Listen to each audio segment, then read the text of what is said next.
Welcome, everyone, to the Wizard of Radical Self-Respect. My name's Jared Mello, and I'm the Shepherd of Black Sheep. Today, we will be going over first a Brian Entin video that I found very informative, but also, I'll warn you, very brutal. And that's also why I included Dexter in the thumbnail there, because they go over some spatter, for lack of a better word, and what that could possibly look like. Again, pretty brutal, if you ask me. And the other interesting thing, according to radar.com, it's called, let me get the source correct here.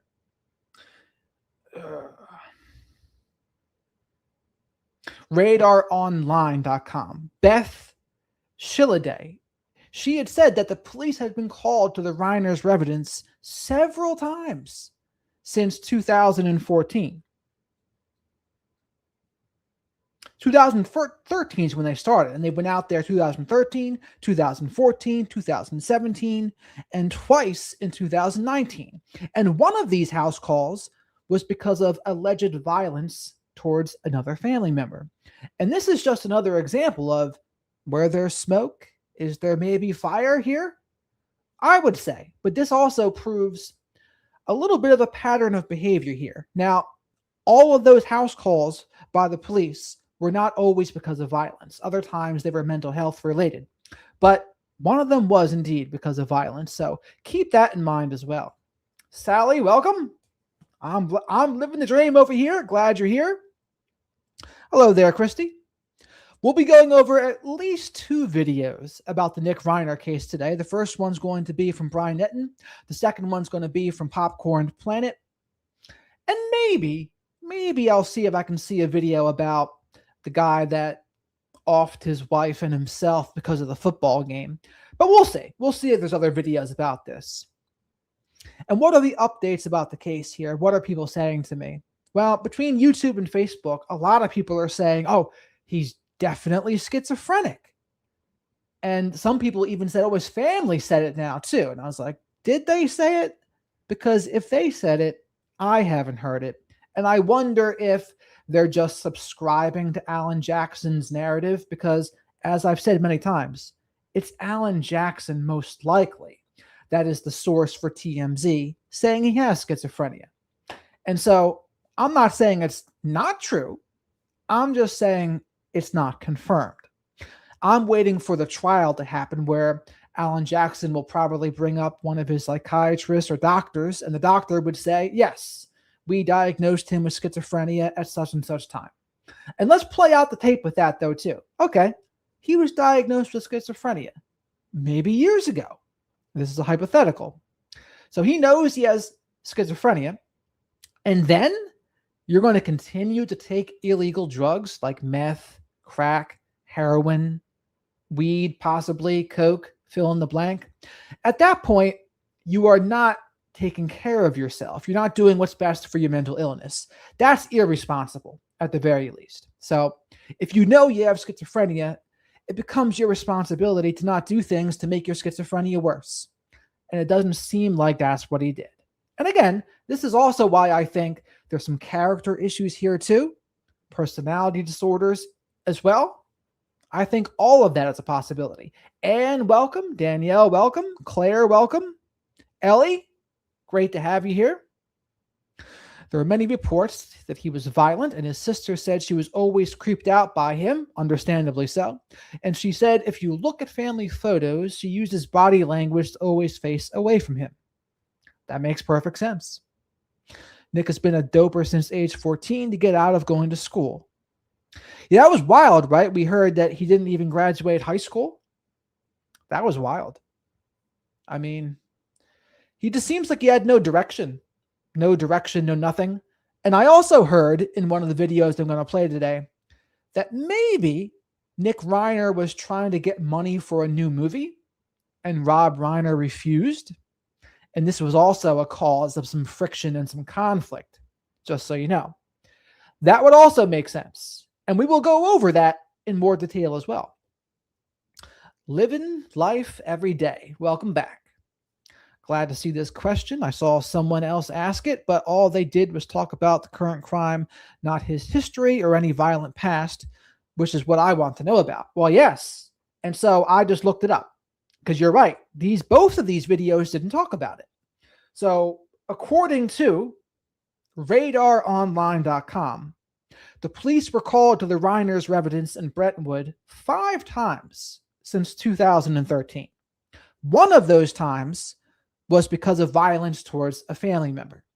Now, in those cases, there were no arrests. 2 of those times were a mental health checkup. The last 2 times happened in 2019. So again, there's 6 years of gap here between any police activity. What happened in these last 6 years? Did he relapse and go on benders? Did he do well for a period of time and then just kind of not did well anymore? We don't know. There's a lot of time unaccounted for here, in my opinion. And I think what happened in these last 6 years, whatever it was, wasn't good. Wasn't good. I mean, we don't know if he was using or not, but I wouldn't be surprised if he was. Rob was Nick's enabler for getting illegal drugs. I mean, if he was getting $10,000 a month for nothing, that is enabling, if you ask me. Where did you read that, John, that he was homeless the last 6 years? I have not seen that. Forget me welcome? Yeah, I mean, if you consider the guest house homeless, to which I do not. Thank you, Living Life. I appreciate you and Jimmy both. Jimmy's the mod. Jimmy's always sunny. Maybe at some point we'll see how things go. There might be room for another mod in case Jimmy can't make it, or there can be 2 mods as well.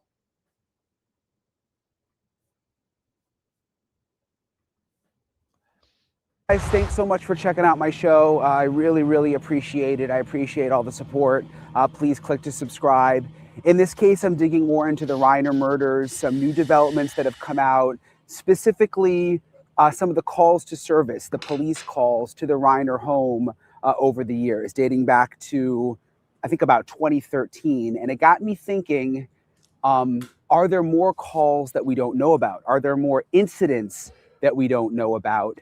Are there times that the police were not called, or perhaps that a different kind of security company were called to keep some of this under the radar? I'm going to dive into that in this episode. Also, we now have Rob and Michelle Reiner's death certificates.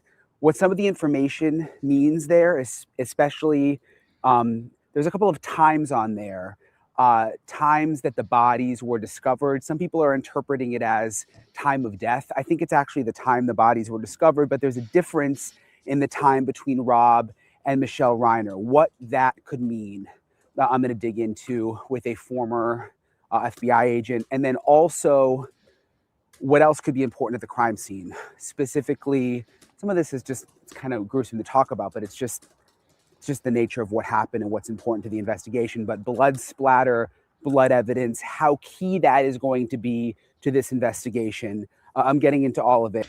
Dexter enters the chat with the blood splatter. In this episode of Brian Entin Investigates. I'm joined now by retired FBI agent Maureen O'Connell. She's also co-host of Best Case, Worst Case podcast. I appreciate you joining me again, Maureen. It's always so nice to see you. Nice to see you too. I wanted to talk to you about some of the latest on the Nick Reiner case, some of these new details that have come out just over the last couple of days. And it seems like every day, a few new little details seem to trickle out. I was looking at the death certificates today, and they've both been made public. And there's I thought it was time of death, but I think it's likely more the time when they actually discovered the bodies. But what's interesting is it has Rob Reiner's listed as 15:45, which I guess would be like 3:45 in the afternoon.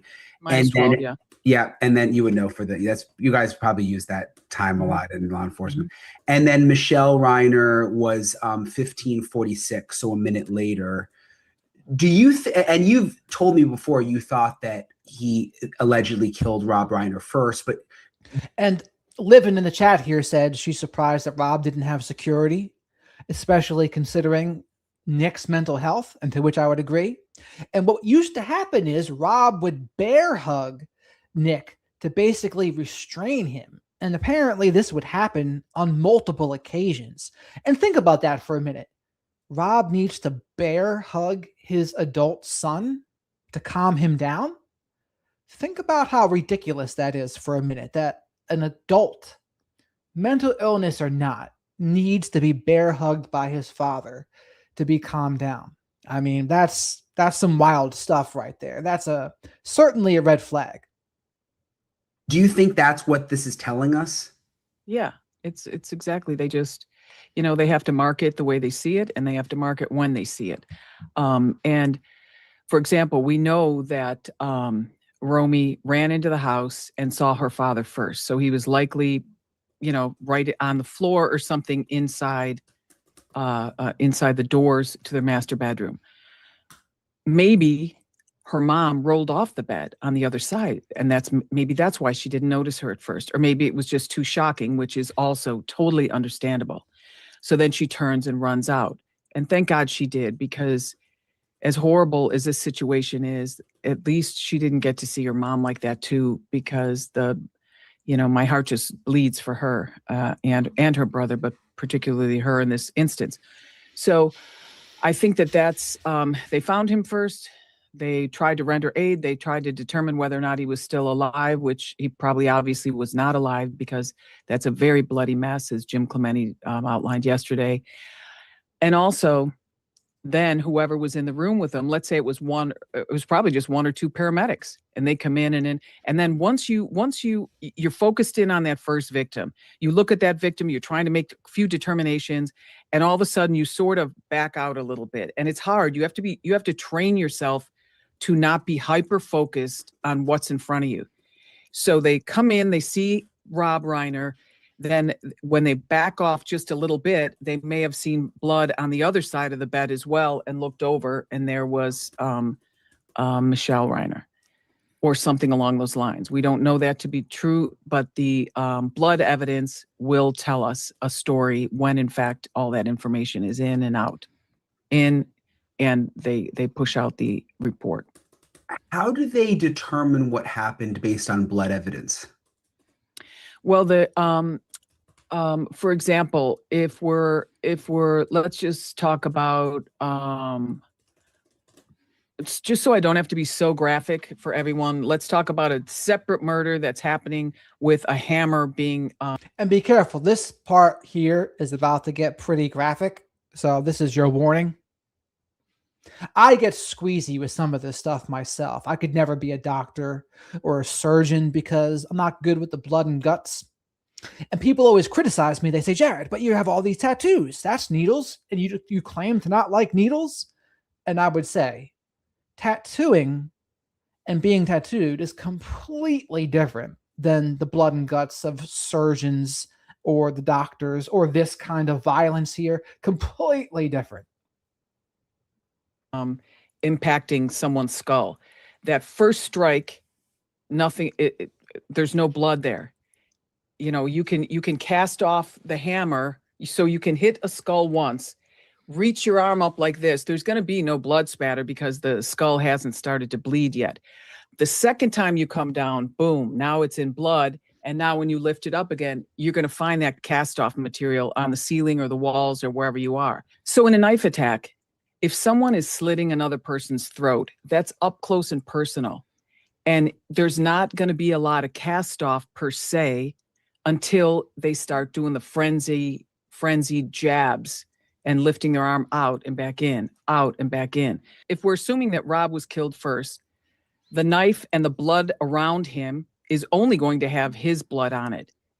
If Michelle, her throat was slit second, then there would be Rob's blood and Michelle's blood in that cast off material. So that's how you would tell who would be done, who was killed first versus second.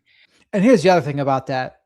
This is a very up close and personal, probably rage-filled attack is what it sounds like. This is a very intimate way to kill someone.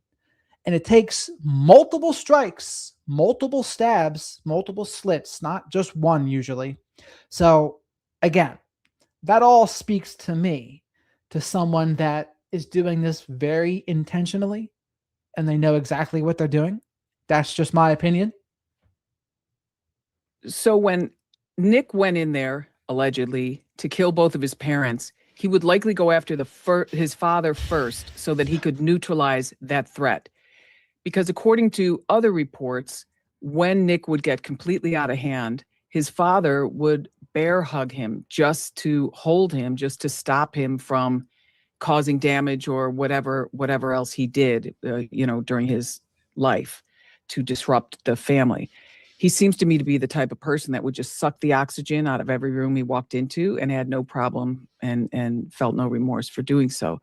But if his father was neutralized first, then we would, if we were looking at that blood evidence, we would expect the majority of the blood evidence initially around his father to be only the blood of Rob Reiner.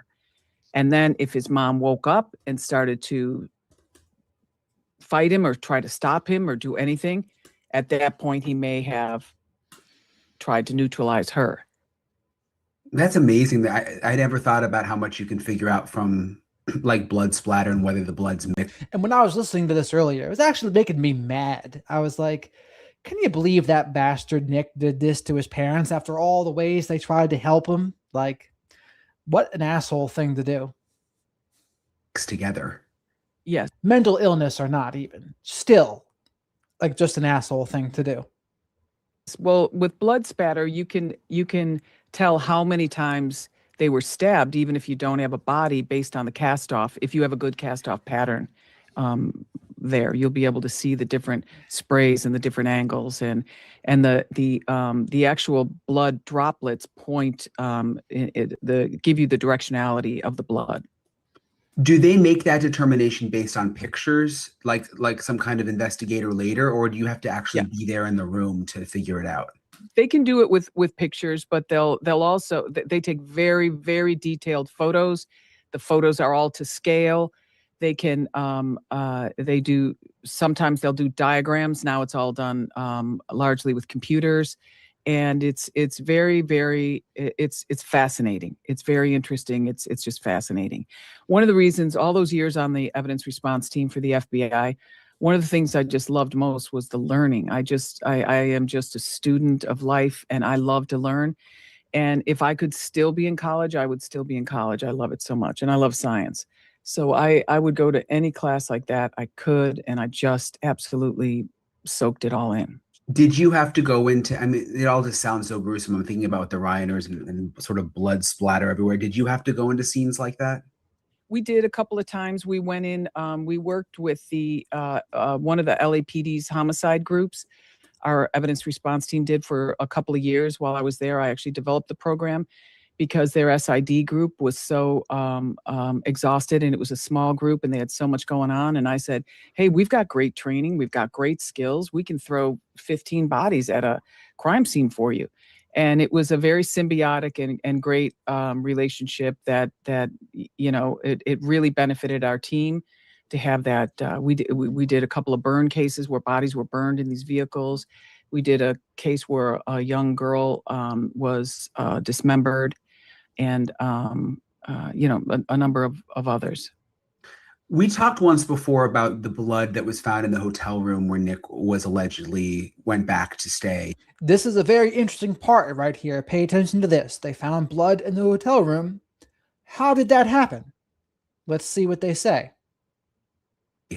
I'm still trying to wrap my mind around why there would be so much blood there. Well, I was thinking about that too. And I was watching the videos again. And Brian, the one thing I noticed was, to me, it was weird that he had that red satchel or backpack on when he was in that convenience store when he got into East LA to score dope or whatever he was doing there. And I just thought, I wonder if he chose the red one because he took off his bloody clothes, put them in the red backpack, and then brought them to the hotel room to clean them up, like in the shower, and then realized it, talk about a bloody mess. It had to be a bloody mess. He probably never really cleaned up after himself much as a child. I just don't have an image of him being a responsible kid that's making his bed, doing his own laundry or anything like that. And anyone that's had to clean a lot or do laundry or a blood, even if you have like kids that are in football or hockey and that you get blood all over the place, even a small amount, like 1 ounce, it's a lot to clean and it makes a big mess. So it brought my mind to, and part of this is I didn't see the blood evidence. If I could lay my eyes on the blood evidence, or once we get to trial and I can see exactly what that sheet looked like, or what the transfer impression was on the bed, or what the towels look like, how bloody were they actually. But for the cleaning crew to be able to see the blood in the shower stall tells me that he may have just gone in there because it was too messy in the little sink in the room. And then he said, I'm just going to go in the shower and clean it all in there. And then finally just said, screw it. And I don't know, maybe he put them back in that red backpack. I don't know if they retrieved that red backpack, but it didn't appear to be dripping or anything like that. So I don't know what he did to get rid of those bloody clothes. But And again, to me, it was almost certainly Rob and Michelle's blood, because in those kinds of attacks, there's a lot of blood and it's up close and personal. So it's like difficult to avoid it completely. So that would be my guess, although that's not confirmed either. And I didn't hear them defending themselves. I have not heard anyone say that there was a defensive posture on Rick or Rob or Michelle. So we haven't heard that yet. Maybe it'll come out later. So like, I don't think there is like a fight or a struggle where Nick might also be bleeding as well. But I don't know. We don't know that yet. That could be another reason that the hotel room was so bloody. At the house where it happened, in addition to the blood evidence, as a crime scene investigator, what else would you be looking for? Well, the fingerprints, bloody fingerprints, shoe impressions. I would look, as I talked to you before, about, there's such thing as a void, where if I'm in a stabbing frenzy, like I told you, there's going to be blood flying everywhere. And there are many instances where you can see the outline of the person's shoes who is the assailant. So, when you look around and you see that there are no other shoe prints, well, then Alan Jackson can say someone else was there all he wants, and it's probably not going to happen. But I did want to mention something else that creeped into my mind. You know how when people joke around, and when it's a person who's much stronger, much more the alpha to the other person, and they're goofing around, threatening each other, but in a total goofing around way. It would be like me and my older brother or something. I would say, you've got to sleep sometime. Like, you can't do anything to me. And then the response is, you've got to sleep sometime. And that keeps coming into my head. Like, I'm wondering if he was thinking, his dad has been able to just control him with a bear hug or whatever all these years. And he thought, you know what? There's one place you can't control me. And that's when you're sleeping. We all got to sleep sometime. And what a brutal thought that would be, right? Oh, maybe Rob was even stronger than him somehow at 78 years old. And if that was Nick's thinking, I'm going to wait until he's in bed, because that's when I'll have more power over him and he'll be more helpless. I mean, that's brutal. That's brutal, plus premeditated, plus he knew exactly what he was doing, if that's what it was. So again, my personal opinion, there should be no not guilty by reason of insanity. No, I don't think that should be. He should get 30 to 40 years prison, period. At least. That's my opinion. And I just kind of got the chills when I thought of that. Yeah, there's something, it's awful no matter which way you look at it, but thinking about them sleeping and just being that vulnerable and defenseless. Two people that loved each other so much and loved him so much, and to do that. Yeah. And apparently, did you hear the reports that he apparently wanted money for a movie, that people were saying that? And his dad was saying, that's a good point to go over here too. But before I'll get, thank you for this, to Thrive. Did it happen at night or early midday? So according to the death report or the death certificate, it was in the afternoon, like a minute or so apart. They put in the afternoon. Now, when it happened, is not the same time they found them. When they found them is a different time. But they said like 3 something in the afternoon is what the death certificate said. And thank you for that too, Thrive. And also, everyone, pay attention to this part here too. This is going to leave another clue. And I'm going to tell you what the clue is after they say it. No. I saw that. Yep. And, you know, he just doesn't like it when people say no to him. Is that mental illness or is that? Let's play this again. Yeah. And apparently, did you hear the reports that he apparently wanted money for a movie, that people were saying that? And his dad was saying no? I saw that. Yep. And, you know, he just doesn't like it when people say no to him. Is that mental illness or is that? That is, drum roll please, narcissism. Narcissism, or maybe psychopathy, where you have a extreme sensitivity to criticism or perceived criticism. And when you're told no and you don't get your way, you might lose it. It might give you a narcissistic injury. You might fly into a narcissistic rage. And this is why I say, yes, it can be both. Very intentional. And also, they don't like not getting their way. So they'll have like a negative jolt. But that's not like them doing this out of dissociation or like them being emotionally dysregulated. It's like seeing it as one way or the other is not the right way to see it to me. I think it's a combination of both. Like they know what they're doing. And if they have a narcissistic injury, they don't like hearing no. They don't like not getting their way. They're entitled. They're spoiled. And so he said to himself, I'll show you and I'll show my mom too.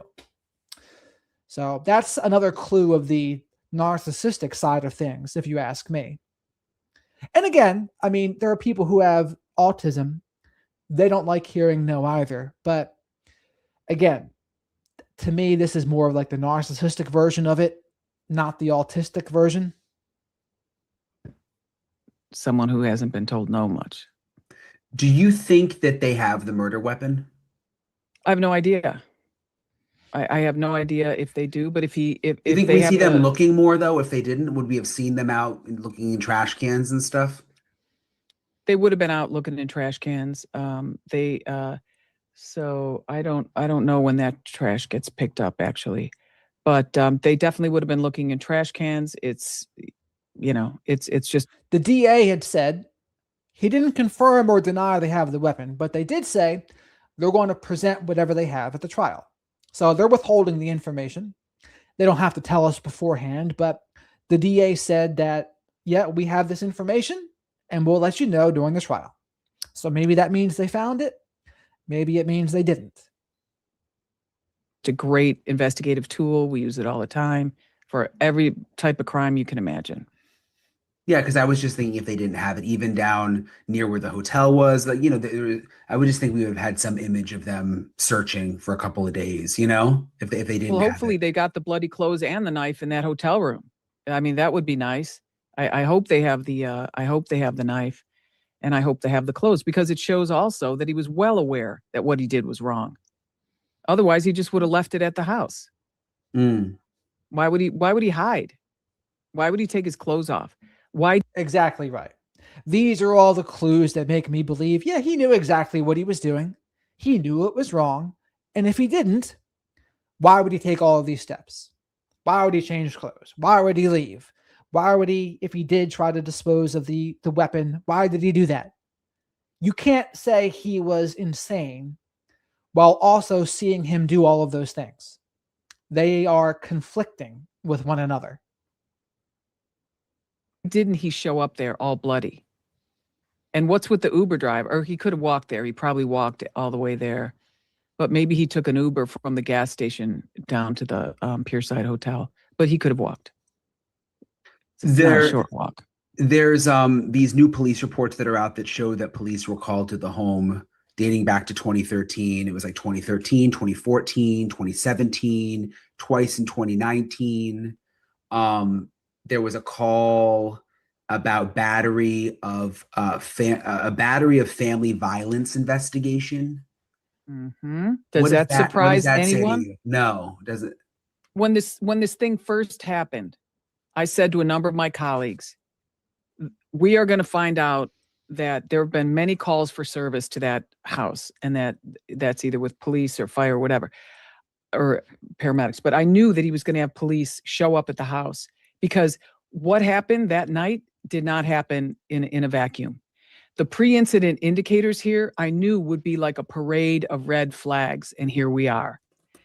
He had these outbursts. My other question is, how many of these stints in rehab were a result of criminal behavior that he should have been taken into custody for, but they worked out a deal where he could go to rehab, and probably a rehab of his choosing, because there's... And again, that's what I was saying yesterday, right? That happens where instead of going to jail for a small length of time, they give you, especially if you're struggling with addiction or mental health stuff, they'll say, oh, you can go to treatment instead. And I would not be surprised one bit if Nick was simply exploiting the judges and other people's lenience in this case. It sounds like Nick got a lot of lenience in his life between his family, his dad, his mom, and probably even the court system too, if he was ever in those kinds of situations. There's a number of rehabs where you can go in and just, score dope and get high for the majority of the time that you're there. So was he choosing rehabs like that? Was he allowed to choose those rehabs? Or did his parents choose the ones for him? It sounds like he ruled the roost to a pretty good extent. Well, and what I was thinking is, how many times were there violent outbursts or threats or whatever where they didn't call the police? Exactly. You and I were outside that house. It's such a fancy neighborhood. All their friends live. And that's just true too, right? Considering how lenient his parents were, they were only called 5 times, but imagine how many times it got bad, but they just didn't call. Probably countless more. And considering how lenient they are, right, it must have been pretty bad for them to even call those 5 times. But look at the bigger picture. They probably could have been called 50 to 100 times, if not more. Rob would just put him in a bear hug and say, nope, no more. And then that would, I guess, control the situation at times. But that's not solving the problem. If you need to put your son in a bear hug when he's an adult, there's problems. As the saying goes, more red flags than a Chinese Communist parade. That's what I would say that is. There, you'd imagine there were probably times where it was probably embarrassing. Absolutely. But what else is in his background that he has perpetrated upon other people, but was never held to account for whatever reason? We're going to find out a lot about that, I think. What do you mean? What do you think? When trial comes, I want to caution the audience about coming to all kinds of conclusions about whatever is said on the courthouse steps. I would rather you put a lot more weight to the testimony that's in court that is said under oath, because you can't lie under oath without grave consequences, pretty much for anyone that's going to get up there and speak. So let's focus more on that and give that a little more weight, and the police reports and everything like that. Because Alan Jackson, his MO, as we all know, is to really spin a tale on the courthouse steps. When he said on the courthouse steps, the one time he spoke, he said it was a tragedy, but he urged people not to jump to any conclusions, which I thought was kind of an interesting way to kick things off. And that was the day that he was in there on suicide watch and wearing that suicide vest and everything. And he told the court, "You can't show my client in the suicide vest." And it's like high theater practically. But back to what you were saying a second ago. I mean, do you think that Nick Reiner has assaulted other people before and we just haven't heard about it? Or what were you sort of alluding to? I'd be shocked if he hasn't. I would be shocked. Wow. Do you think when you're the kid at home that your father has to bear hug to control you over and over? I forget which family friend was saying that, that he was there. He witnessed that a number of times when he was 12 or something. It doesn't seem like he grew out of any of that. So if anything, it's gotten worse. I mean, Nick is a big dude. He's not 5'4" and 100 pounds. He is a big man. I mean, it sounds like they were sweeping problems under the rug, like they were trying to pretend it wasn't as bad as it really was. That's what it sounds like. I mean, if Rob's going to say, I'm petrified of my own son, I'm afraid he could hurt me, I need to put him in bear hugs all the time, 18 rehabs, he's in the guest house, $10,000 a month allowance sometimes, but they're never really getting to the root of the issue. They're just putting Band-Aid, Band-Aid, Band-Aid, or doing what I would consider the ostrich routine, putting their head in the sand, trying to think, well, it's not that bad. It's not that bad. Or maybe they're trying to compare to other families in Hollywood. Well, compared to this, it's not that bad. It's like, well, how did that turn out? So this is why it's important to get to the bottom of things. Because if you push things off and you don't get to the bottom of them and you pretend it's better than it really is, this is a worst case that can happen. I mean, most times, though, you can do this indefinitely, where you never really get to the bottom of it. But people just struggle with their mental health and addiction for decades sometimes. And you have to know it's up to the person that has the addiction or mental health issue to do something about it. And don't get it twisted. A lot of people have addiction issues because they are self-medicating a mood disorder or a mental illness. But that does not mean they are not responsible for their own recovery. Both of those things can be true at the same time. More than one thing can be true at the same time. Yes, it does make it 1,000 times harder. If you have anxiety, depression, maybe even you're on the spectrum, schizophrenic, or God forbid you have a personality disorder. But in encouraging news for the personality disorders, I mean, DBT is well known to help people with borderline personality disorder. There's a lot of people who are aware of the fact that they have borderline personality disorder. So even in those cases, it's still their responsibility to do something about it. No one says it's easy. It's not going to be easy, but it's still your responsibility. He can throw his weight around. Do you think he was abusive to his siblings too? I don't know, but I will tell you this. One thing you learn in law enforcement is that however the situation looks when something happens, like when I do consulting for all kinds of crises that happen to people. And I'll say, however you're looking at this now, it's going to be very different in 24 hours, 48, 72, whatever. But it also changes over time. I think the siblings over time, once they're removed from this situation where they're walking on eggshells and playing, whack-a-mole for their whole life, I think there's going to be a change of heart. I could be wrong, but I think at some point they're just going to be like, wow, I was just in a trauma spiral as the result of his actions. Even if they do believe that it's 100% because of mental illness, there's no way that they're going to come out of that unscathed. And I know they did it out of compassion, and I know their parents did it out of compassion. And here's the thing about this. I mean, I was surprised at first when I heard, the family's the siblings are the ones that hired Alan Jackson for this. They're the ones that put him on retainer. Because normally you would think, the siblings would probably be pretty pissed, right? Yeah, our brother killed our parents. Fuck him, right? That's what I think a lot of people would think. But that's not what they thought. Instead, they blamed the doctors, as I said in the video a couple days ago. But the very fact that did that made me think, well, this is probably just what Rob and Michelle conditioned them to do. That's probably how Rob saw it. It's probably how Michelle saw it. So the siblings, in honor of their parents' memory, were probably thinking, well, I want to have the same mentality they did. Now, I don't think that was wise. I don't think it's wise to have the same mentality that their parents did. And I don't know if they're going to change their minds, if they haven't already.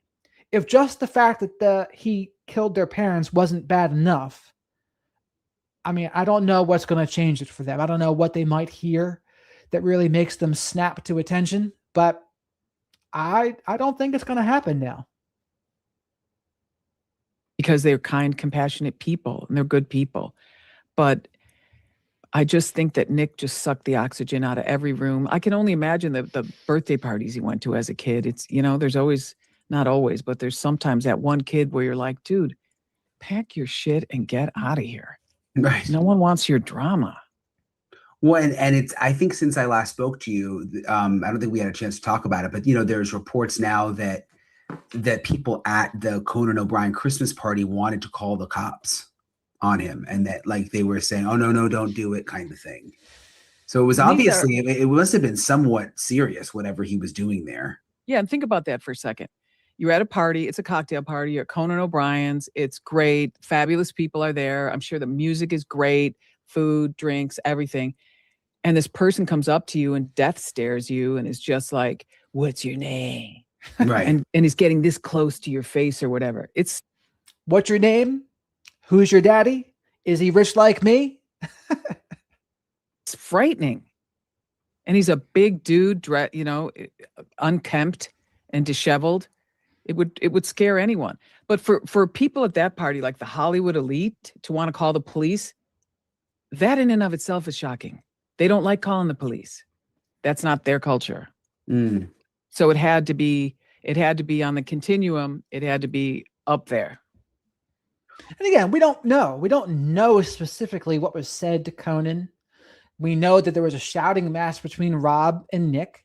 And we know that Nick was not very happy with Bill Hader because Bill Hader told him he was having a private conversation, gave him a little bit of a death stare. But as far as I know, there's no exact quotes of Conan saying anything. There's no exact quotes of others besides the Bill Hader quotes. I don't know what else they said. We heard now some people said, I think afterwards, Nick should be in a mental health hold. But as we mentioned before, I would change how I saw it a little bit if people were saying that during the party, as opposed to only after the murders already happened. What do you think about the insanity defense in this case? He seems pretty insane in a lot of ways, but then is that mental illness or is that something he brought on himself through substance abuse? And how do you think all that plays out? Well, there seems to be a coordinated effort to make all of us believe that it's the meds. They couldn't get the meds straight. If you're using meth or heroin or smoking weed or all the above, it doesn't matter if the meds are right or wrong. You can't get them right. And that's his choice to take those drugs in addition to those meds. You can't blame all that on the meds. I don't know. Is he crazy? Is he not crazy? Is he a petulant man-child that's always gotten his way? Who knows? I don't know. I don't have enough information right now, but I think a pretty big chunk of it is petulant man-child. Amen. I absolutely agree with that. All these people on Facebook and other places are telling me, "Oh, you need to read more about schizophrenia, Jared, and you'll see this, this, and this." And it's like, you know what? More than one thing can be true about this too. If you have schizophrenia, you can still be a petulant man-child too. It's not one or the other. You can be both. And especially if you're using all of these drugs that are notoriously bad for schizophrenia, that's another petulant man-child thing to do, honestly. And that's why I think this is not a diagnosis, but I would say vulnerable narcissism / psychopathy. That's what I lean towards more than schizophrenia, in my opinion. But we'll see. I'm going to wait until I want to hear what the expert testimony is in trial. I really hope and pray that they put the trial on television so that we can all see and make up our minds, so that we're not just spoon-fed information, as I said, on the courthouse steps. You live right down the street. What's the vibe right now? I mean, are people, so when I was there, everybody was talking about it, like everybody seemed to know them in the area. Has it settled down? I don't live right down the block. I don't live in that high-end area, but I live close by. But you live pretty close. I went to your place. Pretty close. I know, pretty close. But he, it's died down quite a bit, but people are still in shock. It's still a shocking situation. People are talking, there's a lot of talk about we need help with mental health, which we absolutely do. no matter what happens, I just don't want him out in the streets in 5 or 10 years, because in my mind, there's no way he's not going to do it again. Well, that's the thing I did. And And I agree with that too. I don't like, he should not be on the streets in 5 to 10 years. As I said before, the best case for him should be mental hospital for 30 years minimum. And that's the best case. But I tend to think he should probably be in prison. That's what I think. And just so he's 32 years out now, he shouldn't see the light of day until the minimum of the 65 to 70. If he gets out.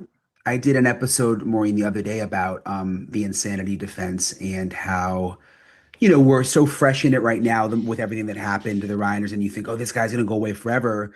But in other cases, 10, 20 years later, they get out. They end up in an asylum, and then somehow through some review process, they're deemed safe to do like outpatient therapy. And it happens even with like violent people, which is kind of crazy to think about. Especially in California, unfortunately. Yeah. So I don't want that to happen. I mean, that is just frightening, especially if the family members, the brother and sister, are coming to their defense or saying, yes, he should be let out. I mean, there's a higher chance of that happening. So and the siblings would be super naive to do that. I think this is maybe where their ideology is going too far. Like they have this, like the lefty forgiving ideology. And there comes a point where that's too far, in my opinion. I think you got to protect people. You got to protect people, and you can't let people like that out and about so they can harm other people. That's the bottom line. It's a scary situation. Have you heard any more about who's paying for the lawyer? I just heard the reports that the family is in fact paying for the lawyer now. Yeah. And that decision was made fairly quickly after this happened. I'm sure they felt that their parents really wanted him to be helped. And maybe there were discussions in the family, with, let's say, some of these other events that I talked about earlier that could have happened, did happen. And there were situations where the parents say, hey, if your mom and I aren't here and your brother gets in trouble, we want you to keep, helping him, get him out of jail, do whatever you can with whatever you've got to really help your brother so he doesn't end up going to prison or dying on the streets. It's interesting you say that. I'd never thought about it, but I bet there were those conversations because they were getting older. It seemed like they were very close to their daughter. Yes. And they probably were concerned about, for people who have someone in their family that's, you make those kinds of plans of like, okay, who's going to kind of, deal with this? It's in large part, it's like having a special needs child. You have to identify if they have siblings or anybody. We have a cousin of ours who's special needs, and they have everything all set up. But we all said, hey, if he needs someone to stay with and we're around, we'll totally take care of him. There's well, that's a special needs situation. Forget it. When we look back at all of those calls to police, but it doesn't seem like there were ever any real arrests or criminal trials or nothing really public. And again, considering all those police calls, this is where Rob's status and celebrity probably prevented a lot of consequences as well, where if this was a normal person with a normal level of wealth and status, chances are there's more consequences before this happens. But when your dad's Rob Reiner, and like everyone, and the cops see it, let's face it, no one wants to believe this, but absolutely that makes a difference. Just like there's a reason why an expensive lawyer can make a difference in your defense. It just matters. In the perfect world, it wouldn't matter at all. But we don't live in a perfect world. How does secrecy play into them being so famous? Do you think that stuff was sort of kept at bay? Well, I think if you look at anyone who's been battered or in a abusive relationship, physically abusive or even otherwise, they try very hard and they get very good at hiding it. You know, that's just, I think it's a natural inclination, especially when you consider that Nick was born into the family and completely loved and beloved, and then just started acting out or whatever, and from a very early age. It's coping mechanisms, and they're just forged in fire, so to speak, all the way up. But that being, human nature, I would say in this particular case, I think they probably worked very hard to do whatever they could, make whatever. When you have a really high-powered attorney working on cases for you, oftentimes the most beneficial thing they bring to the table is their ability to make a deal. And I think we may end up seeing that in this case. And hopefully we'll hear about it in court. If you're rich and powerful and famous, instead of calling the police, could you have like fixers that you call, or like 100%. A security agent that you call that comes and, gets Nick in a bear hold and handcuffs him in the house and calms him down, and then you never have to involve anything where it would become public? Yes. Absolutely. And that probably happened many times. You could have people at your disposal on your security team that would come. But if, I don't know. I mean, if it's just a regular security team, but if it's like an off-duty police officer and he sees that someone's getting pounced pretty hard, he'd have to report that, I would think. I would hope. But I don't know. I mean, maybe they learned that early on and decided but yeah, I'm sure they had someone that they would call. A lot of these people do, that can really help them navigate these turbulent waters whenever anything happens. Even if the daughter's scared, they can hire people to come in. And I haven't done it with domestic violence, but I've gone in when they're saying, I'm concerned about this. I have a business partner that left and it's acrimonious, and this is what we're being faced with. We work out a plan. Sometimes we work out plans with people. The best time to do it is before you have these issues, even when things are going great.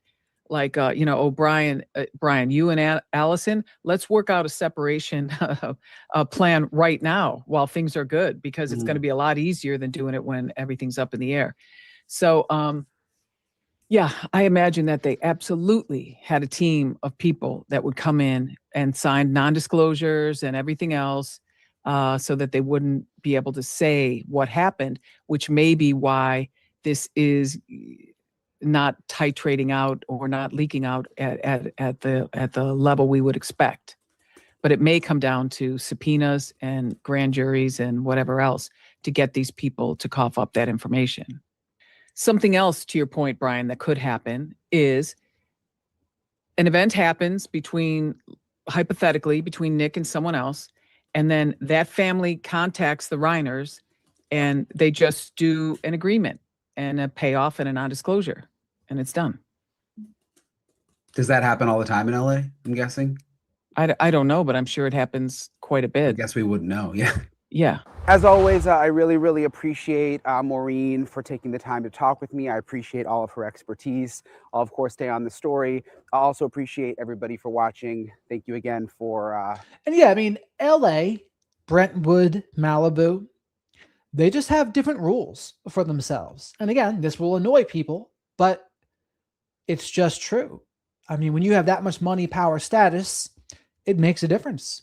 Like, most of these people are living in gated communities where they might even have their own little security force for the gated community. And half of the police's job in a place like Malibu is protecting the assets of the town. So protecting these mansions and all of the high valued goods that are there, because you would think, right? Oh, if you're a criminal back in the day, let's go to Malibu and let's try to break into some homes and get some fortunes. So the police, a lot of their job is making sure things like that don't happen. And they can hire their own security teams and whatever they want to do.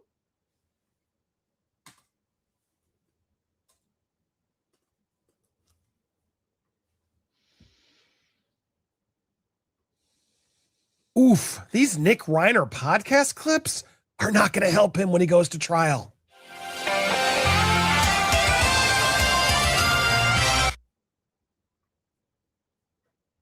I missed this here, Tooth Thrive. Thank you, Tooth Thrive. If Conan party was night before, did Nick do it at night or when he woke up the next morning? So what I heard before was that the time of death on the death certificates they put as the afternoon.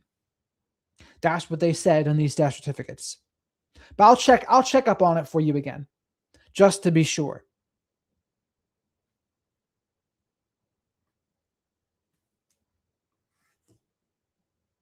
Welcome to Popcorn Planet. I am Andy Signor. I hope you had a wonderful holiday. I don't even know what day it is. That week after Christmas here in the States. It all blends together. I'm a little under the weather, but I had enough energy to give you this wild update on Nick Reiner. So check this out. Now, we reported previously how it seems there's some publicity at play trying to make Nick Reiner seem crazy. Oh, he's schizophrenic. He was on bad meds.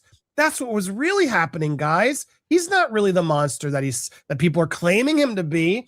It is absolutely, in my opinion, PR spin that we're seeing out there. And I wanted to prove it because there's actually clips from Nick Reiner himself that negate these arguments later. So it says, filmmaker Rob Reiner's wife, Michelle Singer Reiner, died on December 14th, 2025 from multiple sharp force injuries, stabbing, with death occurring minutes after the attack. Their bodies were discovered by first responders around 3:45 p.m. and 3:46 p.m. So discovered. And I guess that's why they put it at the death certificate, because that's when they know for sure it happened. But so that really means it happened the night before. So that's clarify that. I might have said that wrong earlier then. But so it happened the night before, and they just weren't found until that time. Now, Romy found them before that time. She found her mother, right? So the Conan party is the night or the day before. The murders happen after the Conan party. The bodies are found the next day. And I think Nick is arrested the next day. That's the timeline. So I think it's incredibly important you have these in your arsenal before we get to the trial and all the other excuses we may see in the press. In fact, look at TMZ here. I want to show it TMZ now. I don't doubt this expert and what he's saying, but I want you to hear his argument for Nick Reiner before we get to these clips, and you tell me if this gives you any more sympathy towards him. Mental illness is almost always attached to drug addiction and alcoholism. They're one and the same, and you treat them like you would treat trauma or some type of mental illness. That's the only way to treat addiction. But, you know. And I mostly agree with that. But like trauma is not the only cause of addiction for the reasons I mentioned yesterday. So if someone has an innate mental illness or an innate personality disorder, that can happen regardless of trauma. For the same reason that childhood trauma is not enough to create a personality disorder, it's also not enough. It doesn't have to be there for someone to be an addict. A 12-step program, that's basically CBT. Like you go into a group community meeting, you get a sponsor, you work on yourself, and there's a spiritual component too. And I do think that's one of the reasons it works so well, honestly. There's the spiritual component. And that's something that you're just not going to see in the therapy world, in the psychological world. Most of them don't have a spiritual component.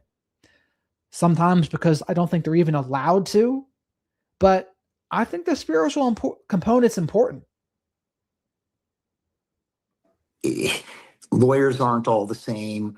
Doctors aren't all the same, and treatment centers aren't all the same. So, you know, there's going to be substandard doctors and lawyers and treatment centers, and that's just the way the world works. Think about it this way. His grandfather was a national treasure. His father was greater than even his grandfather. And he didn't feel, or I believe he didn't feel, okay, that he measured up. And that's painful. Okay? That's the type of thing that happens to celebrity children. They think they've got to measure up to their old man when their old man didn't care and all he wanted to do was love his son. Oh, it must have been such a. And so here's the thing about that. Depending on the son and depending on the person, some people might really want the fame and attention and the spotlight. And if you really want that, but you're just not getting it, and you're just overshadowed by your dad and granddad, you're probably not going to like it. Now, what kinds of people really want the fame, attention, and spotlight? Narcissistic people, absolutely. But there's other people that they just don't really even want it. They want more of a quiet life. And so for someone in that spot, they're not going to be as bothered by that. If anything, they might be annoyed for a different reason that their parents are famous or their dad is famous, because they want to be able to live a private life. And their dad's fame might make that more difficult. But, did any of us know the children's names of Rob Reiner before this happened? I didn't. I didn't know any of his children's names. So to me, they were able to hide. Now, maybe in California where they were, much harder to hide. But again, it all depends on the person. But either way, that's no excuse anyway, right? Oh, you're overshadowed by your dad. That's still no excuse. Tough. You guys feeling sorry? Oh, how could he measure up to his famous family? I mean, clearly that's an excuse to murder them in their sleep on the first night of Hanukkah. I'm so sick of this argument. I don't doubt he had self-worth. I don't doubt that for a second. And I'm sure it was a struggle. It can be a struggle. I'm not going to deny that. But I just have no empathy for him. I'm sorry. I'm going to keep it real with you guys here. Let me know if you disagree in the comments if I'm being too harsh here. But I'm so sick of seeing this type of argument. And I'm glad to see more like this, where they're getting into, look, this insanity plea, it's not going to work. It's going to be a very hard thing to win. It only works for a small percentage of the time. Legal experts saying, we had our own legal experts, which I wish you guys would watch. Not all you've watched everything else, but the 2 legal expert videos, which were very informed. Check those out, because they're not going to work. It's not going to work. Now, here's where I want to get to these clips. Okay, there's 2 specific clips that I've discovered that now go against this narrative that they're out there trying to spin for you all. And I want to start with this one. He invented a way to score meds ahead of the murders. And here's the extreme ruse that he did. Now, he attempted to claim crazy before. Troubled son of Rob and Michelle, who were stabbed last weekend, previously admitted that he once concocted a plan to make himself seem mentally unstable so he could score medication at a rehab facility. He told the really funny story on the Dopey podcast while promoting his and Rob's film Being Charlie, which I've also reviewed. And we went over this before, right? So we created a scene. He threw a rock through a window to appear crazy. And what he got in this case was Wellbutrin. Wellbutrin is an NDRI, norepinephrine dopamine reuptake inhibitor, SSRI, selective serotonin reuptake inhibitor, and then SNRI, serotonin norepinephrine reuptake inhibitor. Those are generally the 3 classes of antidepressants that people get prescribed. Now, one of these days, I'm going to try to talk to Dr. Joseph, because he's kind of on a mission against these SSRIs. And I think we can have an interesting discussion. And we went over one of his videos several days ago, because he talked a little bit about this case as well. I'll put that at the end. Being Charlie review. What a terrible movie. They refused to give me meds because they're like, you don't need any meds. And I was freaking out. He had been in rehab for drug addiction for almost 20 times. So he then set out to prove he was crazy. Here's the clip in question. Wellbutrin is actually really fun. I was at a Lena Lodge. Yeah. This is a really funny story, actually. I was at a Lena Lodge. Look how funny this story is. You ready for it? You ready to laugh? I don't know if I told this last week, but they refused to give me meds. So to prove I was crazy, because they were like, you don't need any meds. Yeah, and I was like pretty strict freaking out. And I was like, you don't think I need meds? And they're like, yeah, we think you're just all up to an act here. And this is all just fake. And I said, okay. And then I went back to, And the professionals in this case were probably absolutely correct. He was just putting on an act, and they called him out on it. But what happens when narcissistic people get called out? They throw a temper tantrum. And let's hear what he did. The Roost. Remember the Roost? No. That's what they called the little barracks. Okay. And Isn't this funny so far? I was like, how do I show these motherfuckers that I'm crazy? Yeah. So I was like, I'll throw a rock through a window. Yeah. So I started and they had this And so, how do I show them I'm crazy? That shows you whatever he did, throwing a rock through the window, intentional and deliberate. No, I'm just losing my mind in a psychotic episode. No, very intentional, very deliberate. this thing there that they love. You know, that little church. It's not a church, really. This thing that they love, this little church. Thank you so much for this, Tigress. I definitely appreciate you. Thank you for all of your support. It's like they were building that when I was there. It's like a meeting room that is like has these big glass windows, and they loved it. They loved it. He wanted to destroy something they loved. We're like, Mrs. Delaney was here when they built this, and I hated that whole thing. So he hated anything that got loved because he was so unloved. I took a rock and I started on the path, and I was going up this hill, and my friend Peter was like, "Where are you going, man?" And I was like, "Can't talk right now. I just got to do this." Yeah. And I went and I threw the rock through the window, and some woman saw me, and she ratted on me, and then they put me on Wellbutrin. That was hilarious, man. You destroyed that thing they loved. Cool story, bro. And this is where I would say he's trying to do like the bad boy rebellious thing. But with him, it just falls flat because he's just not charismatic. He's not charismatic. He's not cool. He's just like a dork. And unfortunately for him, perhaps someone who's also mentally ill and a dork, but it still comes off as him being a dork. Again, just because someone's mentally ill doesn't mean they can't be other things as well. You can be mentally ill and have a personality disorder and be addicted to substances and be a dork. Like all these things can be true. It doesn't mean everyone who's mentally ill is a dork. It doesn't mean everyone who's an addict is a dork. That's not what it means. Loved. Oh, you sure showed them, man.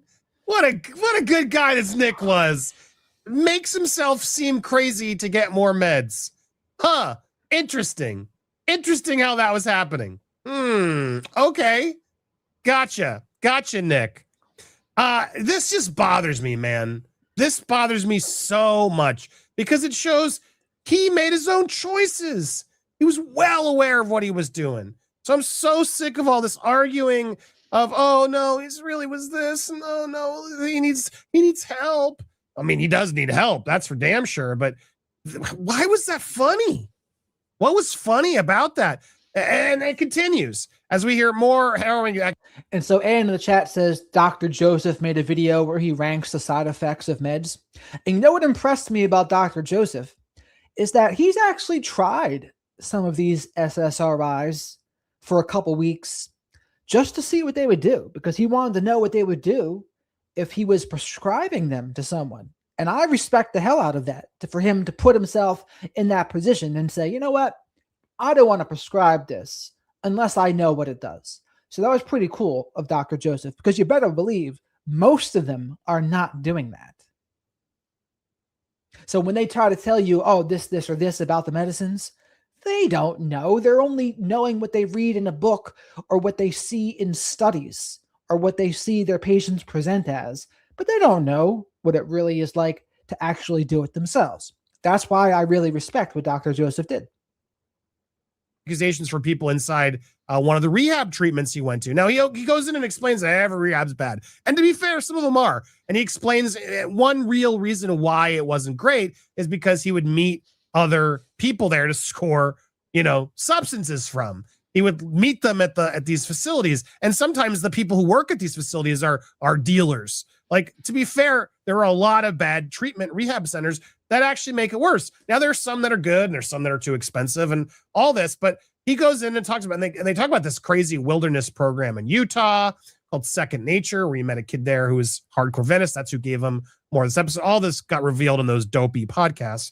Talk about being a dope, being on this podcast, revealing all this stuff. He was sober living, and he met someone else there, and that's how he got into H. Not Harry, that word. I have to be careful with my keywords. And blame YouTube. So anyway, then he goes to Skid Row and does that for the first time, which is a bummer because again, you're supposed to be at this rehab to learn. Anyway, he exposes these rehab centers, and I can't be fully against that. He's not wrong. And there's apparently this one in Second Nature where they just these two women are saying they would just like put them in the environment naked and afraid style, and then freezing, and they'd have to really force themselves to learn how to like adapt as part of the process. Now the facility says it's all nonsense. They're just disgruntled employees, and it's done with checks, et cetera, et cetera. I don't know what actually is the case, but it's just once again proving that not all these facilities are good, right? So the reason I'm sharing this story is they go back into, Rob and Michelle Reiner. Does he blame them for sort of putting him in these facilities that ultimately made it worse for him, is what he said. So here he is saying whether he blames his parents. Did your mother blame herself? Yeah, we always talk about that. Like, I don't think that they should. I really don't think that they should feel that way at all. Like, and it's always a person's choice to do something, I think. It's always a person's choice to do something. What do you know? Always a person's choice to do something. And in some of these episodes here, yeah, he talks with a lack of empathy, but also he's not wrong about it. He's not wrong that it's a choice. And he also said his parents shouldn't be blamed. So like, it seems like there's some part of him that was rational a little bit at a point, but what changed since then? Now, in terms of the substance abuse facilities, like I've said before, I wouldn't be paying $70,000 a month for them. I think there's not much a $70,000 facility is going to do that a $5,000 facility a month wouldn't do. Because the best part about a rehab is it gets you some distance away from a drink or a drug. And when you have some distance away from a drink or a drug, the fog begins to clear. And then you'll really be able to see, is there truly a mood disorder or a mental illness still present? And then maybe if you're there for a longer amount of time, you can work on that. You can get medication for that, etc. So that's why I say it's just not necessary. It's not necessary to do these expensive facilities. And not all facilities are good. Not all facilities know what they're talking about. Sometimes facilities, they just want to exploit wealthy families. I wouldn't be surprised if that happens all of the time. And maybe that's what was going on here with Rob. Like he was getting exploited by these facilities. They saw him as a whale. Like, oh, look at this guy. He can give us $70,000 a month. How many times? At least once. But how much were the other facilities? How much do you think Rob and his wife spent on their son? Hundreds of thousands to millions. Like, think about that. Interesting, Nick. It's sure that's a very good way to say it. It's always a person's choice to do something. I don't think it's going to help you in court. These two clips, I don't think they're going to help you in court because you are clearly very well able to explain you knew what you were doing. You were faking crazy. You're making your own choices. All this is going to hurt you tremendously in the courtroom. And all I got to say is good. Good. If you want to hear more updates on this story and so much more, make sure you hit that subscribe button, hit the bell for all. All right. So, and I will say this here too. Like, in a way, I can relate to some of Nick's stuff back in the day because I used to be extremely awkward and socially uncalibrated. And I probably came off as a dork. And I see that now, and I can cringe looking back at myself, but it's only because I've grown. But something I do try to work on is even trying to love and accept that version of myself too. But it's very difficult. It's very difficult too, because I didn't like that version of me. So I don't want to sound like I'm being too hard on that because there's a lot of people struggling out there. There's a lot of people struggling with mental health, addiction stuff, undiagnosed autism, and it does it puts people through the ringer. It really does. But even so, it's still not an excuse for other kinds of poor behavior, let alone murder.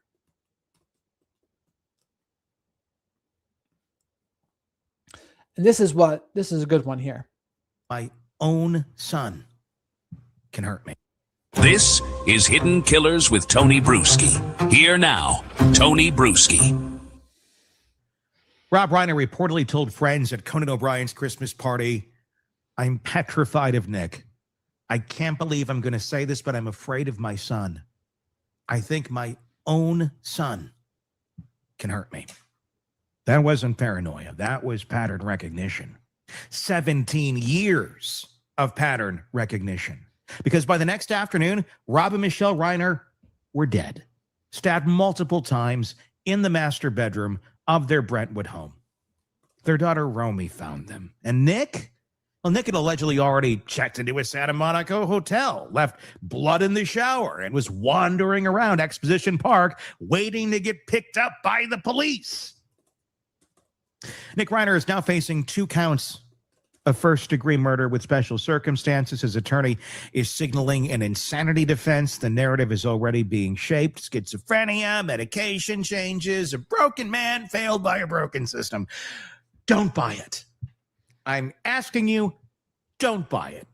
Because this isn't a story about a system that failed Nick Reiner. This is a story about a man who failed everyone around him. He sounds like the prosecutor here, right? Where is he? Where is this? It's almost like he's reciting a movie here. What movie is he reciting?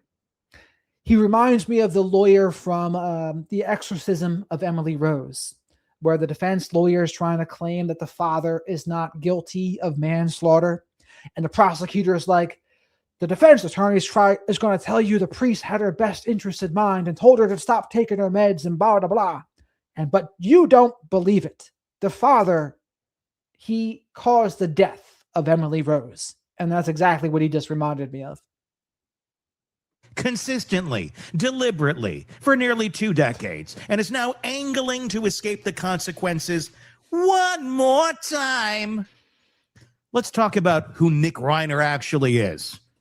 And let's use his own words, shall we? He entered rehab at 15, reportedly 17 programs by the time he was 22. Meth, heroin, documented psychotic episodes, periods of homelessness in Maine, New Jersey, and Texas. His family spent hundreds of thousands of dollars, maybe millions, trying to save him. They sent him to facilities that charged $70,000 a month. They hired the best doctors. They did everything parents with unlimited resources can do. And Nick, the dope on the Dopey podcast, a show where addicts share their stories, Nick described gaming the system. Staying sober just long enough to get out, telling the counselors what they wanted to hear, then going right back to using the moment he was free. So also, when this is done, I'll show you an episode of Chris Williamson, or just like a brief snippet, I should say. Matthew McConaughey, he goes over the difference between a nerd and a dork. And I actually love the definition of nerd versus dork that he uses, and I think it's appropriate. And you'll see why dork is not good. But nerd is good. Those are his words, his admissions. That's not illness operating on autopilot. That's calculation. That's a man making a conscious choice to deceive the people trying to help him so he could get back to destroying himself. On that same podcast, he describes stealing OxyContin from a sick elderly woman who needed it for pain management. His words, "You throw your morals out the window." Yeah, he did. Over and over again. He said so himself. And here's the part that matters most for understanding what happened in that Brentwood bedroom. Nick didn't just deceive treatment professionals. He worked on his parents too. He convinced Rob and Michelle that the experts were wrong, that the programs didn't work, that they should trust him over the people with diplomas on their walls. Rob said exactly that in interviews promoting Being Charlie, the 2015 movie he directed about his son's addiction. When Nick would tell us that it wasn't working for him, we wouldn't listen. We were desperate, and because the people had diplomas on the wall, we listened to them when we should have been listening to our son. That quote aged like milk left in the sun. Because what Rob was describing wasn't enlightened parenting. It wasn't a father learning to trust his child. It's what successful manipulation by an addict looks like. And Rob didn't realize it until he was dead. Nick ran that play for years. Tell mom and dad the doctors don't understand. Tell them the programs are abusive. Tell them you know your own body, your own mind better than anyone else. Get them to pull you out. Get them to give you another chance. Get them to bring you back home. And it worked again and again. And again. And I'm sure if you're watching this or listening to this, You may know someone in your own family or a friend of the family or somebody who's been through this sort of hell with the addict in their life. Until eventually it's just, what happened to him? We don't know. We've tried everything, but we've chosen not to kill ourselves over it or let them kill us over it. Unfortunately, that's not how it ended for the Reiners. Number 2 took place.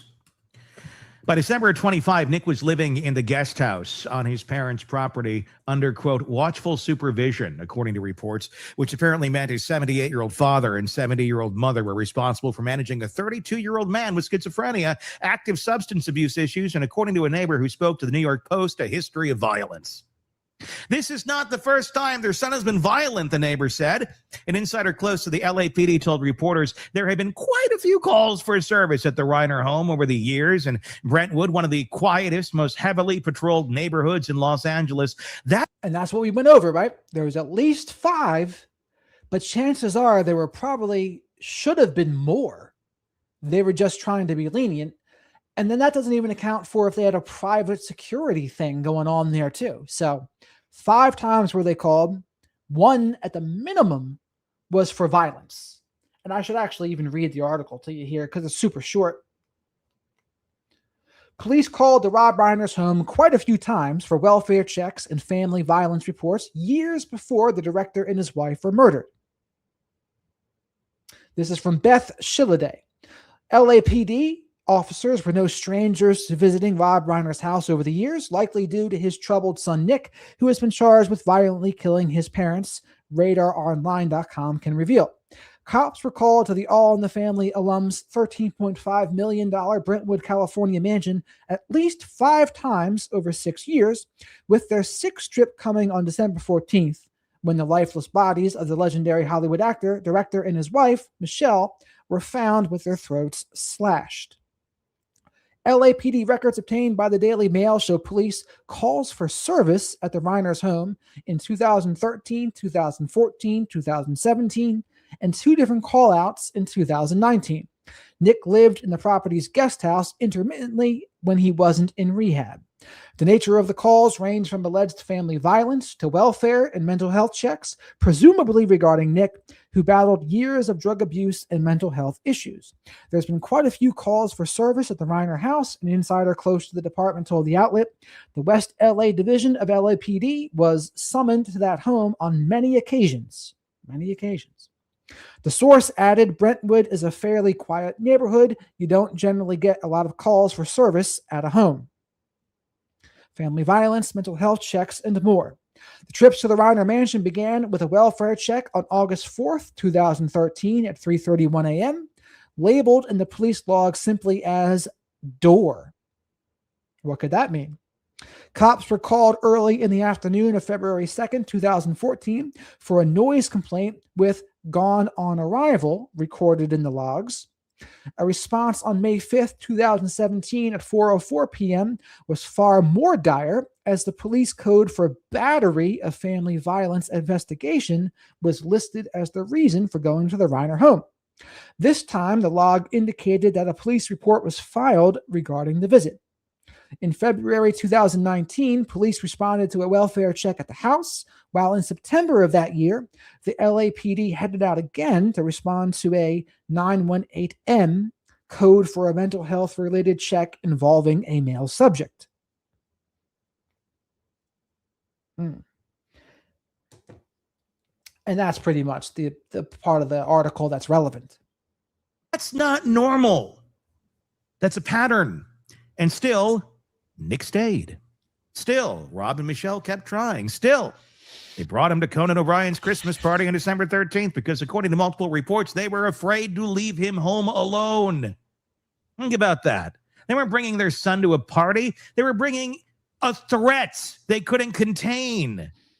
They were so deep into managing Nick's chaos That proximity felt safer than distance. That's not love winning. That's love losing. That's two parents held hostage by their own son's dysfunction. At the party, Nick reportedly acted erratically, asking guests if they were famous, wearing a hoodie to a formal event, interrupting a private conversation Bill Hader was having, then just standing there, staring, before storming off. One source told People he was freaking everyone out. Another said he was behaving creepily. And then came the argument. Loud enough that the whole room noticed. Sources say it was about Nick being back on drugs and refusing more treatment. Because of course it was. That's the script. That's always the script with addicts who've burned through every chance they've been given. One more confrontation, one more ultimatum, one more night where everyone hopes tomorrow will be different. Well, guess what? Tomorrow wasn't different. Tomorrow, Rob and Michelle were dead. According to prosecutors, Nick allegedly stabbed his parents to death in the early morning hours of December 14th. The death certificates confirm they died within minutes of each other from multiple sharp force injuries with a knife by another.